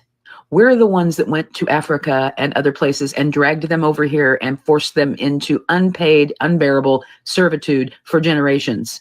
We are the ones that need to make the reparations, not the immigrants. Thank you and have a lovely day. And you will be blocked shortly because I have no hope that any of this is going to educate you. Why Betty Lice getting that mad? The United States have given, in 1988, they gave the Japanese Americans reparations, right? President Reagan gave them $20,000 for what happened to them in 1942 when they put them in the internment camp. Members of Congress and distinguished guests, my fellow Americans, we gather here today to right a grave wrong. The legislation that I am about to sign provides for a restitution payment to each of the 60,000 survivors. For here we admit a wrong. Here we reaffirm our commitment as a nation to equal justice under the law. Thank you and God bless you. And now let me sign H.R. 442. Y'all, does that sound familiar? Listen to what he just said. H.R. 442. H.R. 4D is what they've been trying to hustle foundational Black Americans with. For how long? How long they've been trying to hustle us with H.R. 40? With H.R. 442 was signed by Ronald Reagan in the 1980s. Do you see how Their reparations claim cut right in front of the line and went right through. I always say, when you start talking about supremacists, you're going to have the immigration supremacists. This is what you got to understand. An immigration supremacist, that is the one that wants to go ahead and use all them other people for their dirty work. Let's go even further back. April the 16th, 1862, Abraham Lincoln gave slave owners $300 per slave. That is tantamount to $9,000 today. $9,000. Crisis in this. Boom. Point blank, man, receipts are rolling in. Let's unpack that. Man, it's a hell of a lot of receipts. Yes, it is. This is what we talk about. So you got to understand this, family. When you're talking about them, how you going to build a country that you fled to? If you just listen to them talk, they got all types of holes in their arguments. And we break all that down. Everything they say is trash, bottled up. Because on one hand, you sit here and tell us that you fled to a country. And then on the other hand, you say you built a country. You can't build what you fled to. Fled means you left somewhere else and you came here. You cannot build on day one if you fled on day one building. All right. When you say that you fled, you ran from somewhere else, that means you did not build right here. When we say we're foundationals, boom. So how they going to be natives and fleers? No such thing. How they going to be originals and fleers? No such thing. You saw the girl in the beginning. Now they saying foundational. You got foundational this, foundational that. Everybody popping up saying foundational. The reason why they say foundational is because they're scared. That's what it is. And everybody wants to be a part of it. We got them broke, fam. We got them broke. We know when they say fleer, that means you disqualified yourself from building this country. Checkmate. We know when we say, how about y'all pay some reparations? And they say, well, we weren't here. Checkmate. You got them against the ropes. TKO. It's a wrap. And look at this, family. When we say they're trying to elevate people above us, do y'all know that they throw all of these little months in front of our months? Look at this right here. Celebrate Arab American Heritage Month. Y'all reading that right? Are we all reading that together? Look at that right there. This is something that the average brother and sister doesn't even know exists. Celebrate Arab Heritage Month. Family, this is something that they are trying to push on foundational Black Americans. And we got to ask the question, why? Why are you trying to push that on foundational Black Americans? What is the point of that? Because y'all know every other week there's some new Heritage Month and Heritage this, and it's typically all of these groups, y'all, that they're trying to elevate above foundationals. So why is this the case, fam? Because you're seeing a whole shift of them trying to immigrant America. They want to make America the most immigrant thing. Listen to supremacy. When supremacy starts saying things, family, like immigrants built America, and then when you start to hear people say things like we're a nation full of immigrants, and then when Joe Biden just came out this week and straight up said illegals built America, now you see that there's an agenda. And when you start seeing people get all these months and all these dates, why is that, y'all? Why are people getting all of these days and all these months out of nowhere? I'm going to tell you why. It's because what I said, they want to make immigrants a political class, not a social term, a political class. The last straw in them creating this erasure, fam, is making them a class. See, right now, when you say immigrant, well, we say who? Who, where? Where'd you come from? And a lot of the immigrant people don't even get along. They be like, man, I don't know you. Who you? I don't know you either. So this is what you see when you see them talking about immigrants being a class. Why do they want to make them a class? Is because now you have a class of a collection of people that can all play the role of foundationals, and they can take all of our tangibles and give them away. Immigration is what they're using. I want to tell you now, in the next 15 to 20 years, they're going to put forth some type of legislation and policy, and it'll probably go right through. Republicans and Democrats will get along, and you're going to see them say, we need to make immigrants basically like its own race. All right. And once they're their own race, then they're going to get all these things. Why do you think they tell us about how bad things have been and how hard it's been? They're going to say they built America, so we got to give them reparations. And then they're going to say, well, look how hard they got it. They're doing it now. Joe Biden giving people $400 to $1,000 a piece because they were separated at the border. That's already reparations right there, y'all. So you see it. Oh, and by the way, that right there, a lot of people don't even know it. Let me show y'all this. That Arab History Month or Heritage Month, right? Look at this right here, y'all. This is how the stuff went down. Check this out. Arab Heritage Month. Let me pull this up real fast. Arab Heritage Month, when we say that they actually have an agenda and we say that they're working on something, and it's all meant to spite us and to take our tangibles away, because they understand they can't really just take our tangibles away straight up. They got to find some type of loophole. Immigration is the loophole. Look at this, y'all. Who created Immigrant Heritage Month? All right, well, it just was created. What is, not immigrant, Arabic American Heritage Month. What is Arab Heritage Month? Its recognition of Arab American Heritage Month has been a grassroots effort, with the only official announcement on the federal level being President Joe Biden's proclamation. Yes, Joe Biden, literally during the last 3 years, he is the one who created Arab Heritage Month. Look at that right there, you guys. It is on deck. You see it, you see it, you see it. Joe Biden is responsible for creating Arab Heritage Month. Why would Joe Biden do that, family? This has been the main one. Joe Biden's everlasting legacy is going to be one, family, where he went around and literally uprooted everything. This is the guy who wrote the 94 crime bill, okay? So what he's been doing is that he's been going around and he's been giving these people all types of things. He is going to be the guy, mind you, he's the one who said surge the border, and he's the one who openly said he wants to go ahead and just straight up, family, have a never-ending influx of immigrants, because he is a supremacist.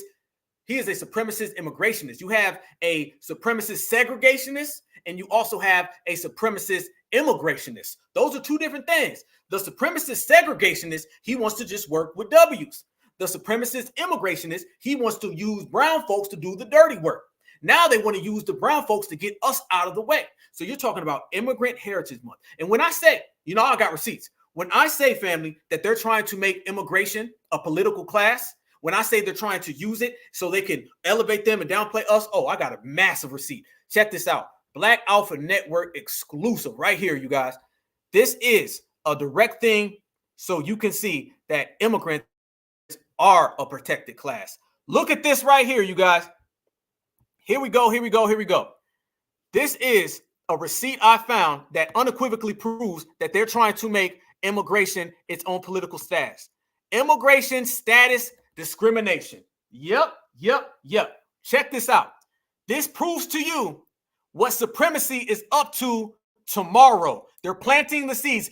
Basically, see this right here, family, as the seeds being planted. See this as the cloud that you see coming over the hill right before the thunderstorm shows up.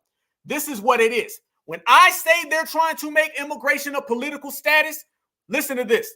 Discrimination occurs when an employer treats an individual differently based on their citizenship or immigration status. What? This is illegal under the anti-discrimination provision.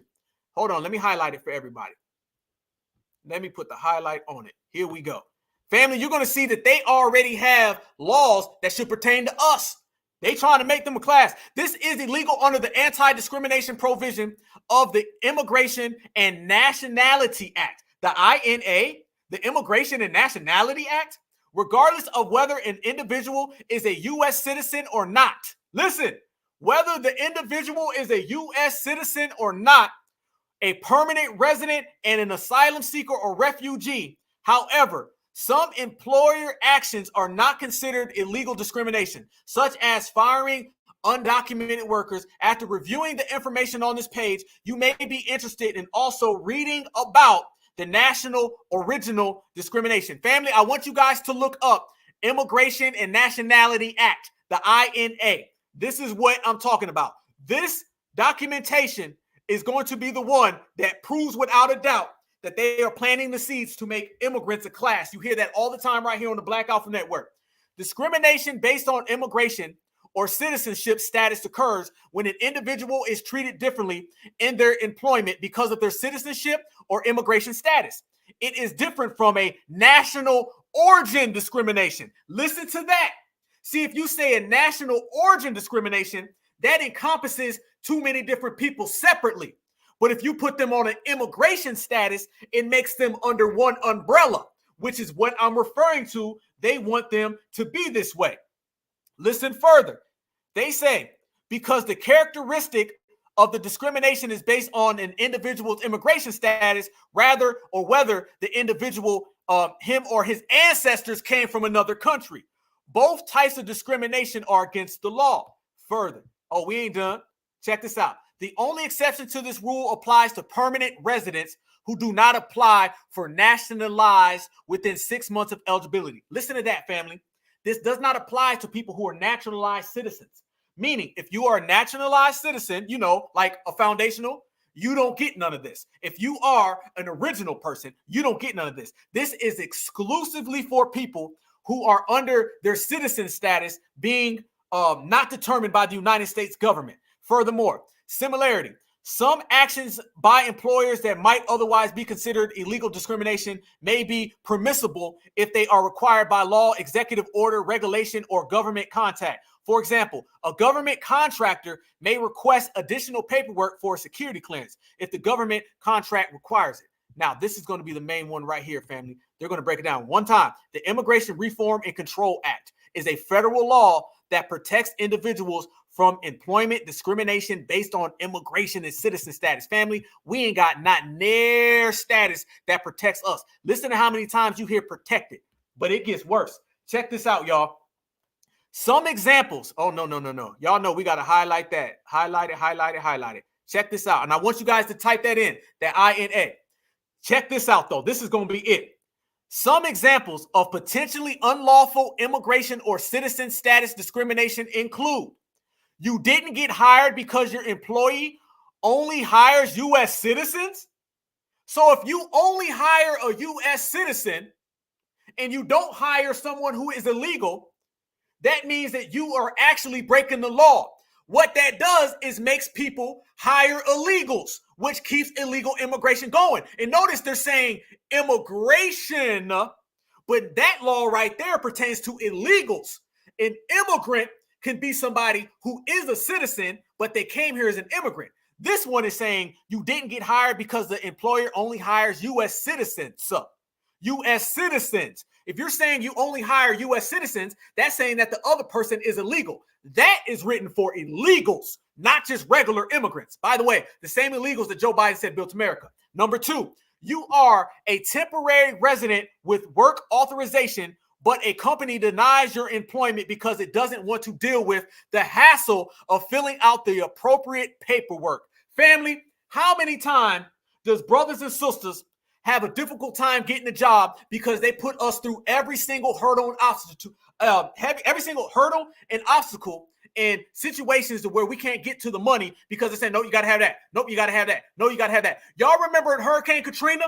After people lost their homes and they came back to town and went back to New Orleans and they wanted to present authorization that was their homes, they said, well, we don't have it documented because it all washed away in the flood. Brothers and sisters could not reclaim their property in New Orleans because all of their documents got washed away in the flood and they lost their homes. Homes that were not even damaged to the degree were taken away and seized by the government based upon the black people couldn't provide any form of documents. But they're telling these people, you don't have to have documents. Your ass just comes here. Once again, now listen to this. A Muslim, Asian, and Latino employees are asked for copies of their work authorization papers, while other employees who are Caucasian or African American are not provided similar authorization papers. Listen to how they put us in the criminal role of that legislation. Listen to that. They specifically said Muslim, Asian, and Latinos, they are the ones who are being discriminated on, but yet the Black Americans, boy, let me highlight that specifically. Look at this right there. They say are African Americans. So you mean to tell me in the United States of America that the Black American is the one who's not being vetted? You mean to tell me the Black American is not being the one who has to jump through hurdles? You mean to tell me the Black American is the one they saying, oh, it's okay, come on in, you're good. We don't have to go through the same obstacles. They literally put us in the evil role, the criminal role, the oppressor role.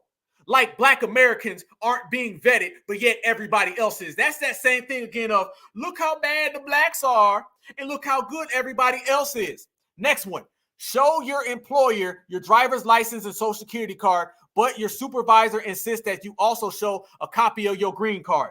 Wouldn't you want a copy of your green card if it's illegal to hire illegals? Exactly. When you point this out, it is not required by law to fill out an I-9 form. You are told the company requires it. You sign up with temporary agency and learn that a certain employer has work or someone else has the skills and experience.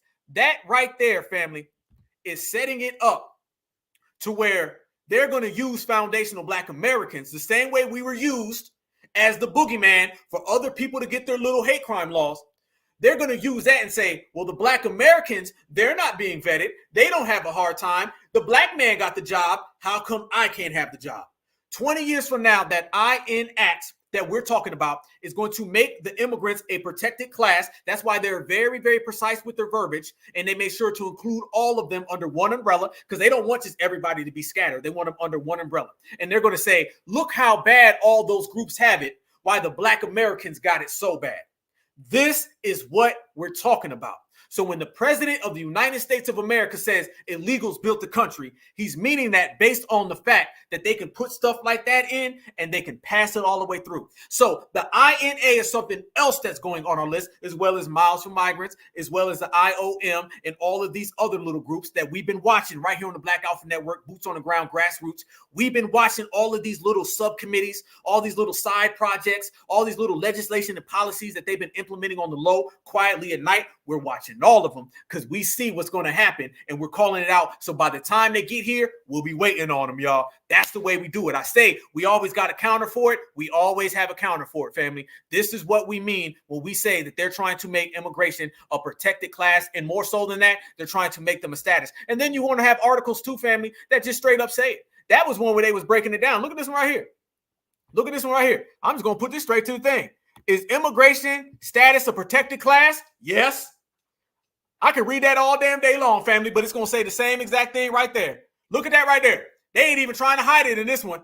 They ain't even trying to hide it. Is immigration status a protected class? Yup.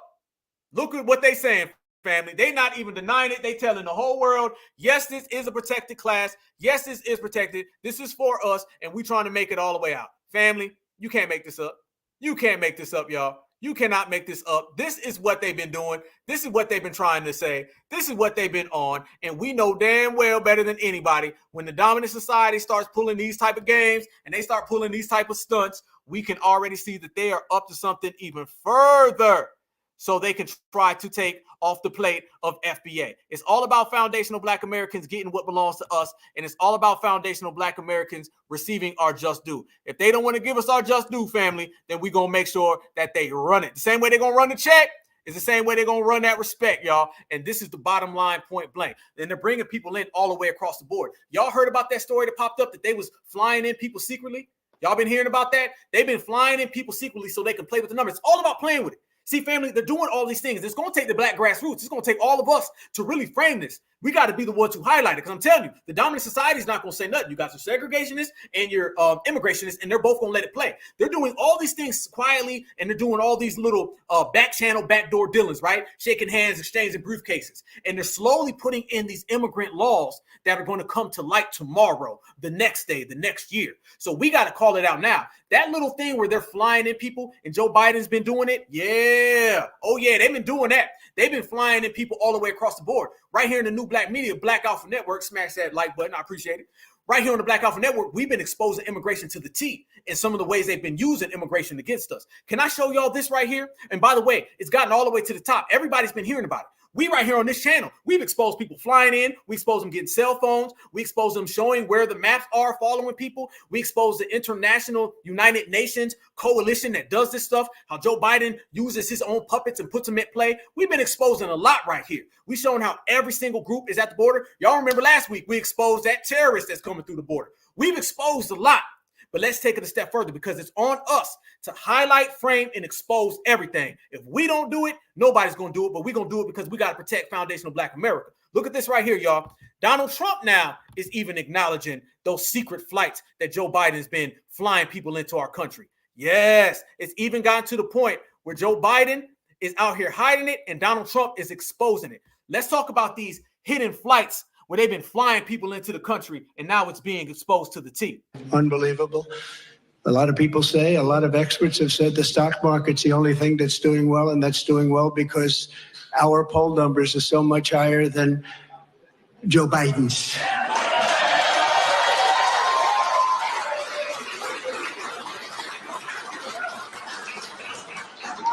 He's the worst president in the history of our country. There's never been anything like what's happening to our country. Today it was announced that 325,000 people were flown in from parts unknown. Migrants were flown in airplane, not going through borders, not going through that great Texas barrier that I was with the governor of Texas, Greg Abbott, the other day, and we were looking at the job they're doing. But in the meantime, they're pouring into California and they're pouring into Arizona because those governors aren't doing anything. They're doing nothing. But today it was just announced before I came out. It was unbelievable. I said, that must be a mistake. They flew 325,000 migrants, flew them in over the borders into our country. So that really tells you where they're coming from. They want open borders, and open borders are going to destroy our country. Boom. Remember, Donald Trump, he's one of those rogue supremacists. He wants to do supremacy in his own beneficial way. Joe Biden is an immigrationist supremacist. He wants to bring everyone in. And we're seeing this all come to a head and clash on the major presidential political scale in this election. And this is where foundational Black Americans got to utilize this and exploit it to our best benefit. But as he said that, tell me where there's any lies, family, because we've been seeing it the whole time. Whole thing, this whole black curtain full of illegals all the way down. The entire bus terminal is taken over. Who said no pictures? You're in America. At Logan Airport, dozens of migrant families from Haiti and South America are asleep on the floor, including small children. This man is named Demonstri. He says his dream has been to live in Boston. He's been living at Logan for about 16 days, looking for permanent shelter. The migrant crisis has been visible at Logan Airport for months. Back in November, Massport interim CEO Ed Frenny said this. We have to emphasize that Logan is not an appropriate place for to house people. Still, that is exactly what is happening.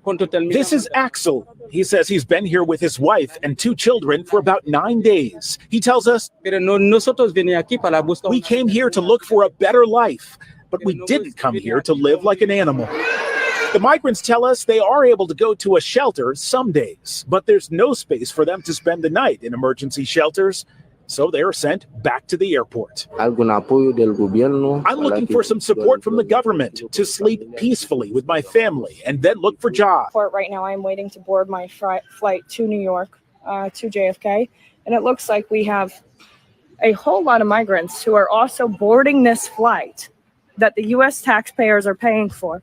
This is what the U.S. taxpayers are paying for right here. Premium seats on Delta that they have people coming here. We're paying for this, shipping them out to New York City because guess what? Everywhere else is at capacity. So they have these sanctuary cities like New York that they're now shipping these migrants to that we're all paying for. The video this week showing migrants sleeping in the Boston's Logan Airport. One Georgia state senator captures new video showing migrants inside a hidden room at the Atlanta airport. Watch. Yeah. Transporting anybody anywhere? Yeah, we're all getting them placed to where they need to be. Yeah, so these are just recently documented travelers getting released from ICE, getting to where they need to be. Well, just let me get a video if you don't mind. Actually, you cannot get a video. No. You cannot get a video. No, you're not allowed. You're not allowed. You're done. Did you hear that? Documented travelers joining us right now. Tell me about it, y'all. Tell me about it. Tell me about it. Tell me about it. So when we see that he's flying in all these people and he's playing with the numbers and you sit there and see people in the airport, I mean, come on. You put 2 and 2 together. I don't know who they think they're fooling, family, but they're not fooling us. This is why we've been on top of it, family, and we got to continue to stay on top of it because they have no clue of what we got next. They have no clue of what's coming up next. Foundational Black Americans have been pushing the line, and this is the game changer that's making everybody else fall all the way back. So you see this whole thing, foundational Black Americans clearly have built the country. And when you talk about that little State of the Union address, let me tell you this, family, wasn't nobody rocking with that State of the Union address except for who? The Democratic Shields. The Democratic Shields were the only people out here enjoying that State of the Union address. You look at everybody else, they said that Joe Biden was tired, he looked lazy, he coughed more than he made any points. Dude was, and then you ain't black, and he just kept coughing all over the place. He didn't know what was going on.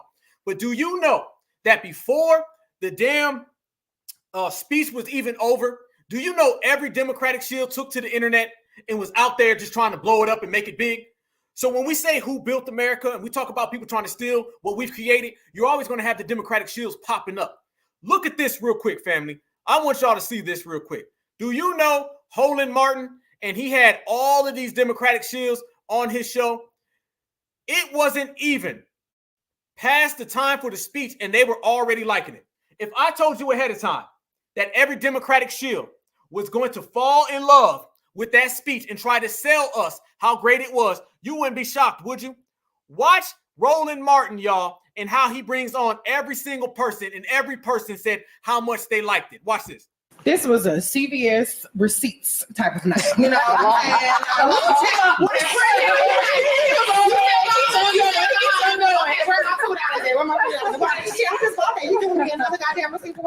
Wait a minute. What the heck is this lady doing right here? Watch this, family. Watch this lady over here. Watch her start dancing. I don't know what the hell she's doing. Hold up. Wait. Watch this Democratic Shield babble. And watch this lady start dancing.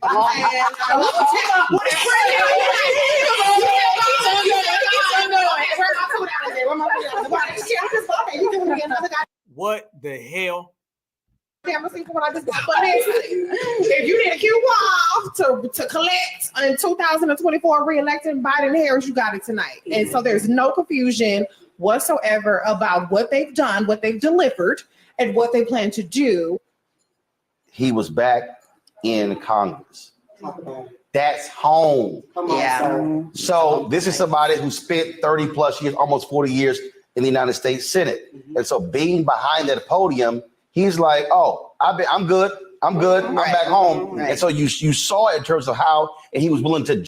Look at them piping. They sitting there piping them up, y'all. Piping them up. Look at this. The damn speech wasn't even over yet, and they all ran to the internet so they can try to sell this to us, how great it was. Roland tried to get all deep. He home and back where he belong now. Please. Joust with the Republicans, even challenging them on, oh, y'all against tax cuts? Y'all, you took the words right out of my mouth. I love the way that he drew the distinction in who paid and who skated by. Republicans did not support a lot of the bills that were necessary to keep the country fluid. And I love that Reverend Barber talked about this when he was on Roland earlier, on your show earlier. He talked about the child tax care credit and what that did in the 6 months that it was allowed to be law, and how many children were out of poverty and what that did for the economy as a whole. Speech that you can't only love your country when you win, right? So Absolutely. Get it, get it together. So this was absolutely the knockdown drag out that we were really waiting to see. Knockdown, drag out. Every single one of them is sitting here telling everybody how much they like this. Are you kidding me? Nobody was rocking with that speech. Everybody forgot about it. Matter of fact, him saying the illegal part was what made the most news. All of these COONs is loving it. Watch more. Greg Carr, he dragged the hell out of the Supreme Court. And he said, y'all gonna see the power of women. Oh, he did. Yeah, in fact, he said find out. Right, he did. He was signaling to those of us who know the first two words. Freeze. Family, did y'all just hear that? He said Joe Biden said found out. And y'all know what the first two words are. F around and find out. Look at them trying to black Joe Biden up. This is the same stuff that got you the crime bill. This is the same stuff that got you, I got your back, black community. This is the same stuff right there. Look at how they're trying to blackify him. First, the lady started talking about strippers. They started dancing. Roland Martin tries to get all metaphysical and deep with us. This guy saying, man, Joe said y'all gonna find out now. Y'all gonna find out, man, get out of here. This is Democratic Shields, and they piping. That's all they do, family. They hop on them knees and it gets to piping. Watch this more. Y'all gonna see the power of women. Oh, he did. Yeah. In fact, he said find out. Right. Which I think he was signaling to those of us who know the first two words. I mean, it was very interesting. First of all, that's the best speech I ever heard Joe Biden give. Absolutely. Second of all, or maybe first The best speech ever. of all, the Democrats seem to have put the nomination speech in March, so that by the end of the summer, all he has to do is get that same speech. That's going to be very interesting. He used the Selma pivot to get the race stuff in. The John Lewis, he didn't quite. Listen what he said. He said he used the Selma pivot to get the race stuff in. These folks ain't worrying about black folks. This is why we got to get rid of the boule. The boule got to go down. As in this generation, we've been G-checking and we've been regulating. We got to continue to put names on this list. Anybody who's off code, we coming for you. You got to go bye-bye. No longer are we going to sit back and let these people fester for 60 years. Let me tell you one thing for certain, family. Let me tell you one thing for certain. We will not be sitting here 30 years from now, 40 years from now, and saying how these people are still around. Malcolm X tells us about the NAACP, and we still got to deal with them 60 years later. Tupac Shakur tells us about the NAACP. We still got to deal with them 30 years later. We will not 30 years from now be talking about Democratic shields. I'm telling you right now, Democratic shields got about a year, all right? And the clock is ticking, and we on them. It's time we regulate and we run them out the paint. If not, we're going to continue to get this. When we put our foot down and we start exposing these people and we get them out of the building, that's when we win. Before you go anywhere, you got to deal with the shield, all right? When we went to Carolina, before we got to speak to Kamala, what we see, y'all? We had to go through the NAACP, and I had to go back to Orangeburg, South Carolina, and then I had some words for her. Y'all know I played it before. We don't want no collard greens, no fish fry, no hip-hop history month, Kamala. That's what I told her personally, and the Secret Security was looking at me like this, but, fuck them.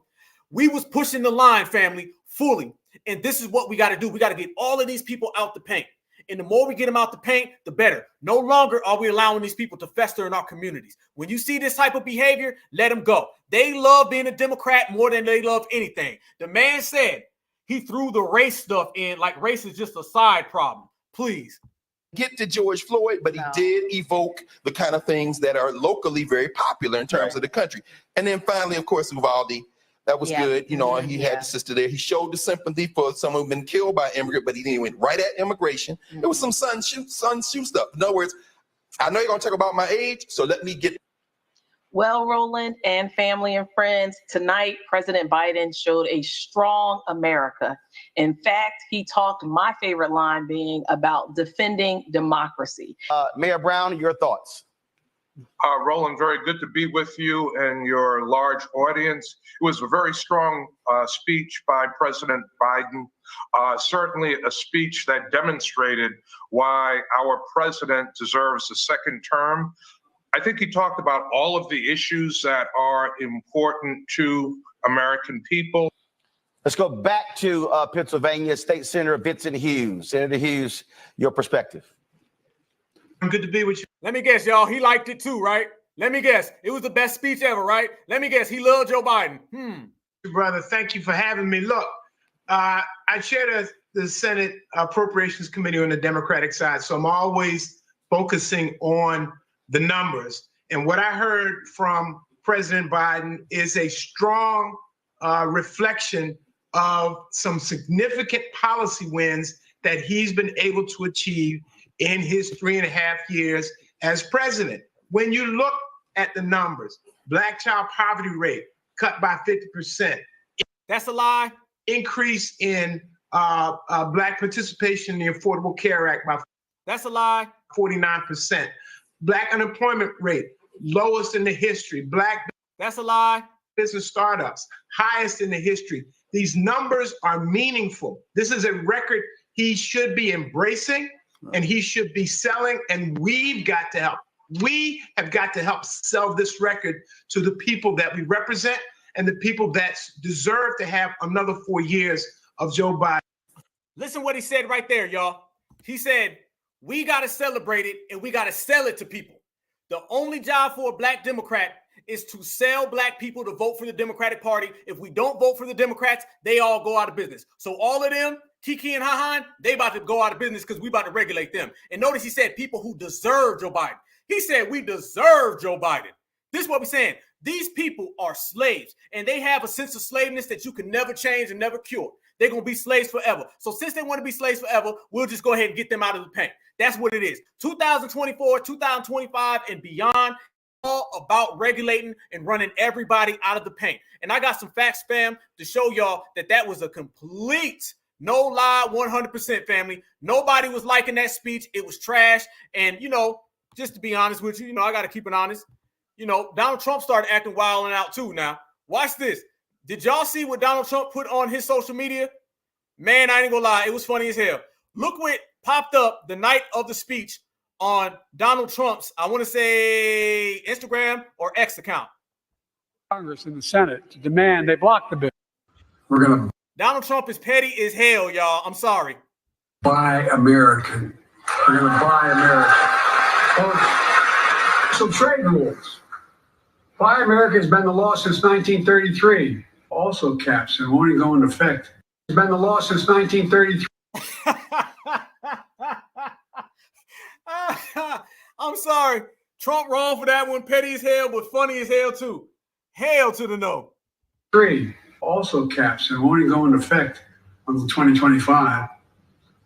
And by the way, that law was written and the benefit expires in 2025. New electric grids that are able to weather major storms and not prevent those forest fires. We're going to buy American. We're going to buy American. Damn. Screenshot that if y'all can, please. Please screenshot that one. Okay, because I can't screenshot it the way I got it, but if y'all can screenshot that, please somebody send that to me. Hell no. Trump is funny as hell. I'm sorry. That's funny. He a fool for that one. Yes. Yes.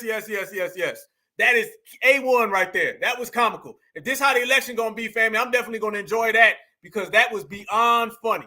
But let me show y'all this real quick, fam. So you had Roly Poly, right? Watch how he just came out and just started lying, right? Roly Poly just came out and just told a bold-faced lie.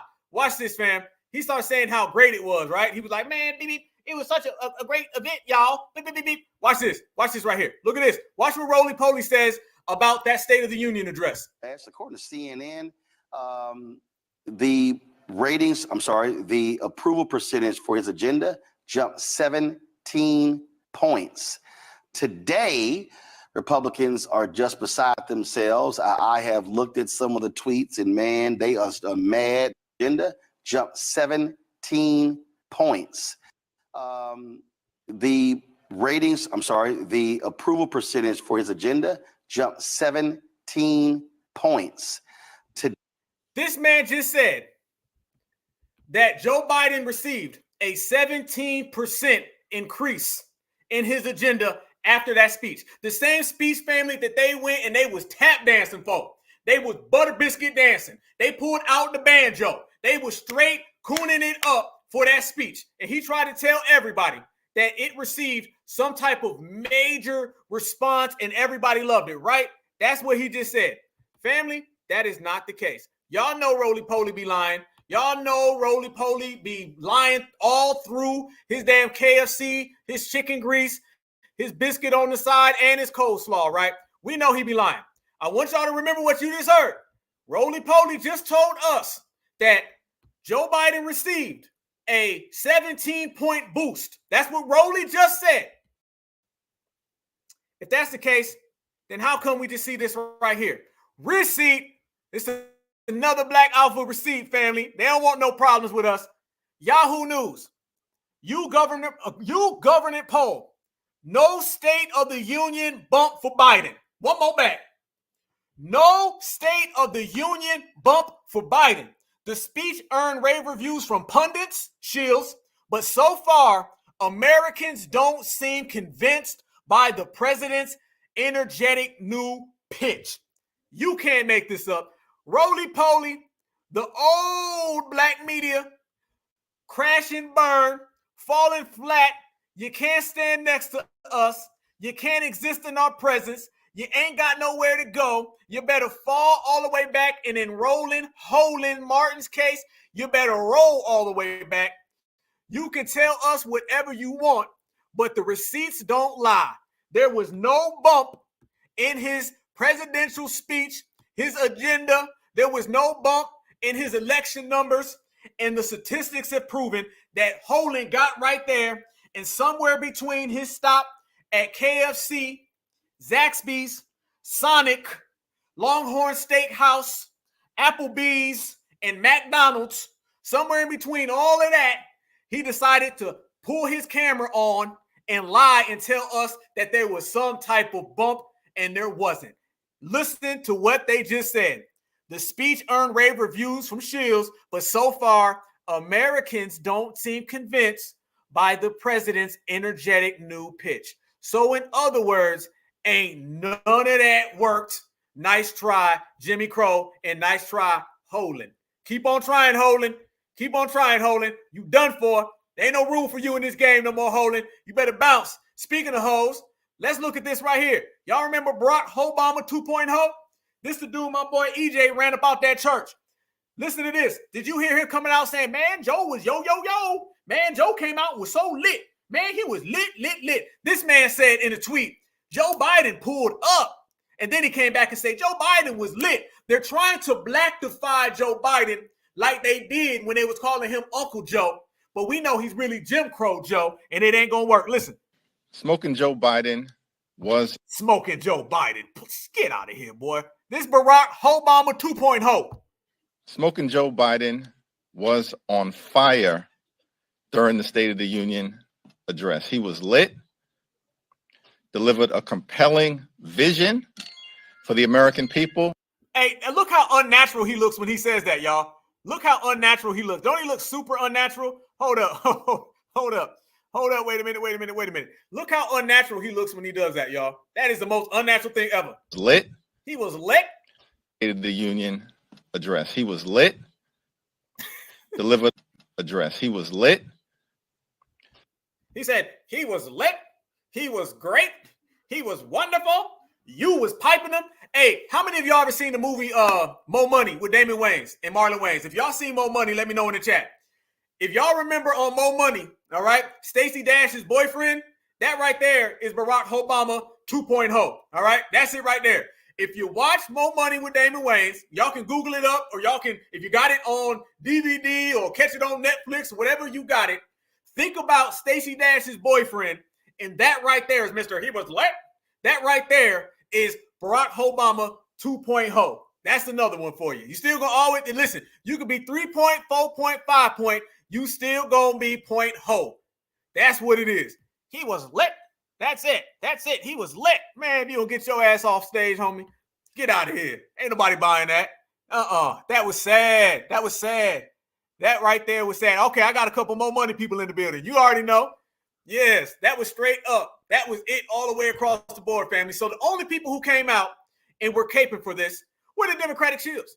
The Democratic Shields were the only ones who came out caping for it, y'all. The only ones. Nobody was rocking with anything that he said in that speech. It was actually cringeworthy. It was lame. He kept coughing and gagging, which was kind of strange. People was like, what the hell is this about? It was your typical Democratic Shield talk. And he comes out and says how much they've done for the black community, and it didn't move nobody. Let me tell you something. When you are 3,036 years old, you ain't moving nobody. You're not moving nobody, Joe. You're too old, okay? It was just strange. It was odd. It was weird, and he ain't moved nobody. And I want y'all to see this. This one more receipt we got, fam. This shows you, again, how front he be doing. Remember how he said he has Black America's back, right? All right, he said he's got Black America's back. Watch this lie he says about the wealth gap. Watch this. The racial wealth gap is as small as it's been in 20 years. Wages keep going up, inflation keeps coming down. The racial wealth gap is as small as it's been in 20 years. Wages keep going up, inflation keeps coming down. He said the racial wealth gap is as small as it's been in 20 years. Notice that other guy who was piping Joe, one of the other Democratic Shields. Nobody liked this but all of the banjo Democratic Shields. The whole world was over here not liking it, and about 30 or 40 Democratic Shields was over here piping it, all right? He just said that the racial wealth gap is as low as it's been in 20 years. They named all these things. Basically, if you listen to a Democratic Shield, Black Americans are as free as we've ever been. We're as enlightened as we've ever been, and we're doing as great as we've ever been. There's no supremacy. We just good to go, right? Because the Democratic Shields tell us the only people who are racist are Republicans, all right? But we know they both are, and we know the Democratic Shields ain't nothing but folks who are in the kitchen, all right? Still slaves. He said that the racial wealth gap is as low as it's been in 20 years. Y'all know, like I know, like he knows, that's a damn lie. And in 2024, this election, lies don't work. They get exposed, Jimmy Crow. Look at this, y'all. Facts on the table. All we got to do is simply pull up receipts, y'all. Look at the black to white wealth gap average. Look at that right there. And more so to it, look at this.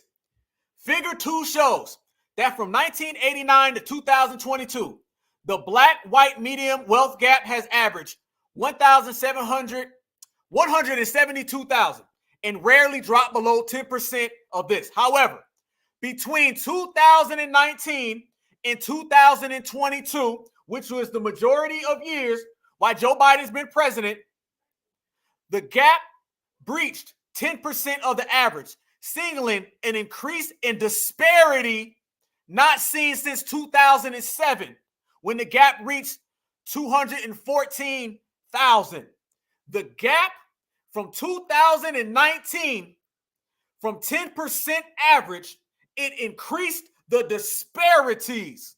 There was no gain. It did not get better. It did not come up. We are dealing with the same racial wealth gap that we've always dealt with, and you can make a case that it's even worse, not only because the numbers and the statistics show us that it's worse, but also because you have all these other groups coming into the United States of America, and the same ones that he said built this country that we completely annihilated on this episode.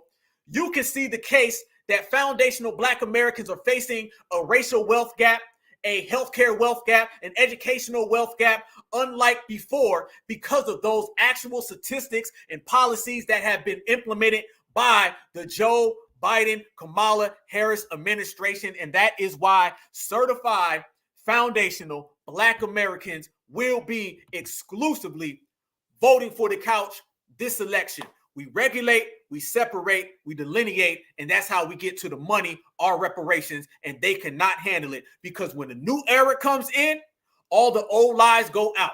When a new era comes in, all the old supremacists bow down, and when a new era comes in, there's only room for one of us, and that is certified foundational Black American freedmen. They ain't got to like it, they ain't got to love it, but you know what they got to do, family? They got to deal with it, because we ain't going nowhere. We've never went anywhere. We were the first people here, right? We proved that on this episode. Think about it.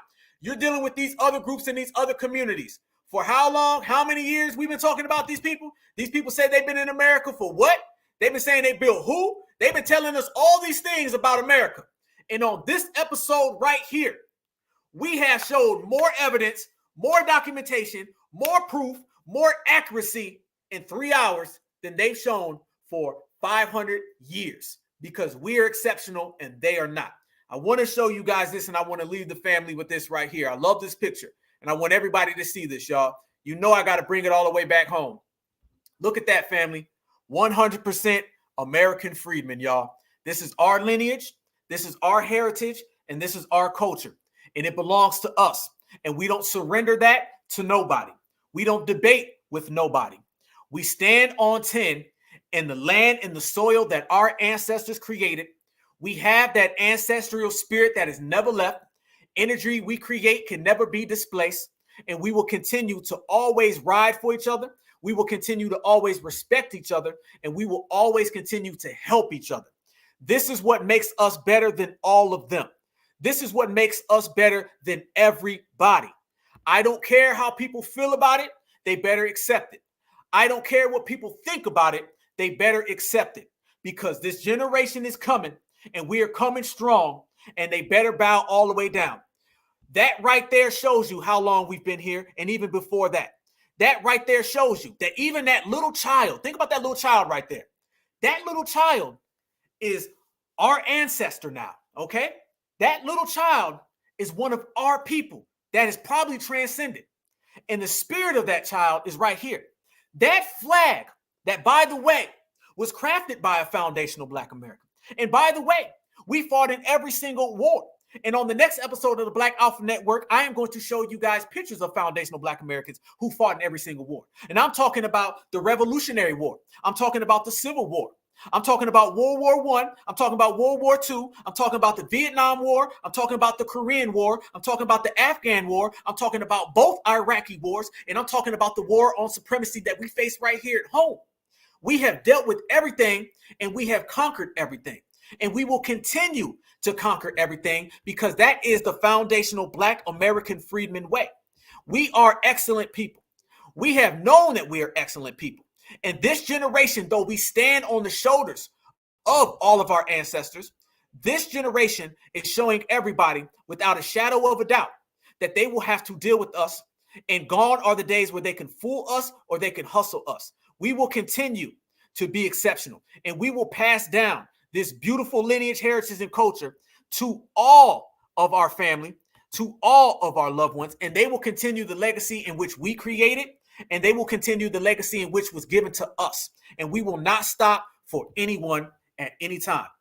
When I say there'd be no USA without FBA, I mean it.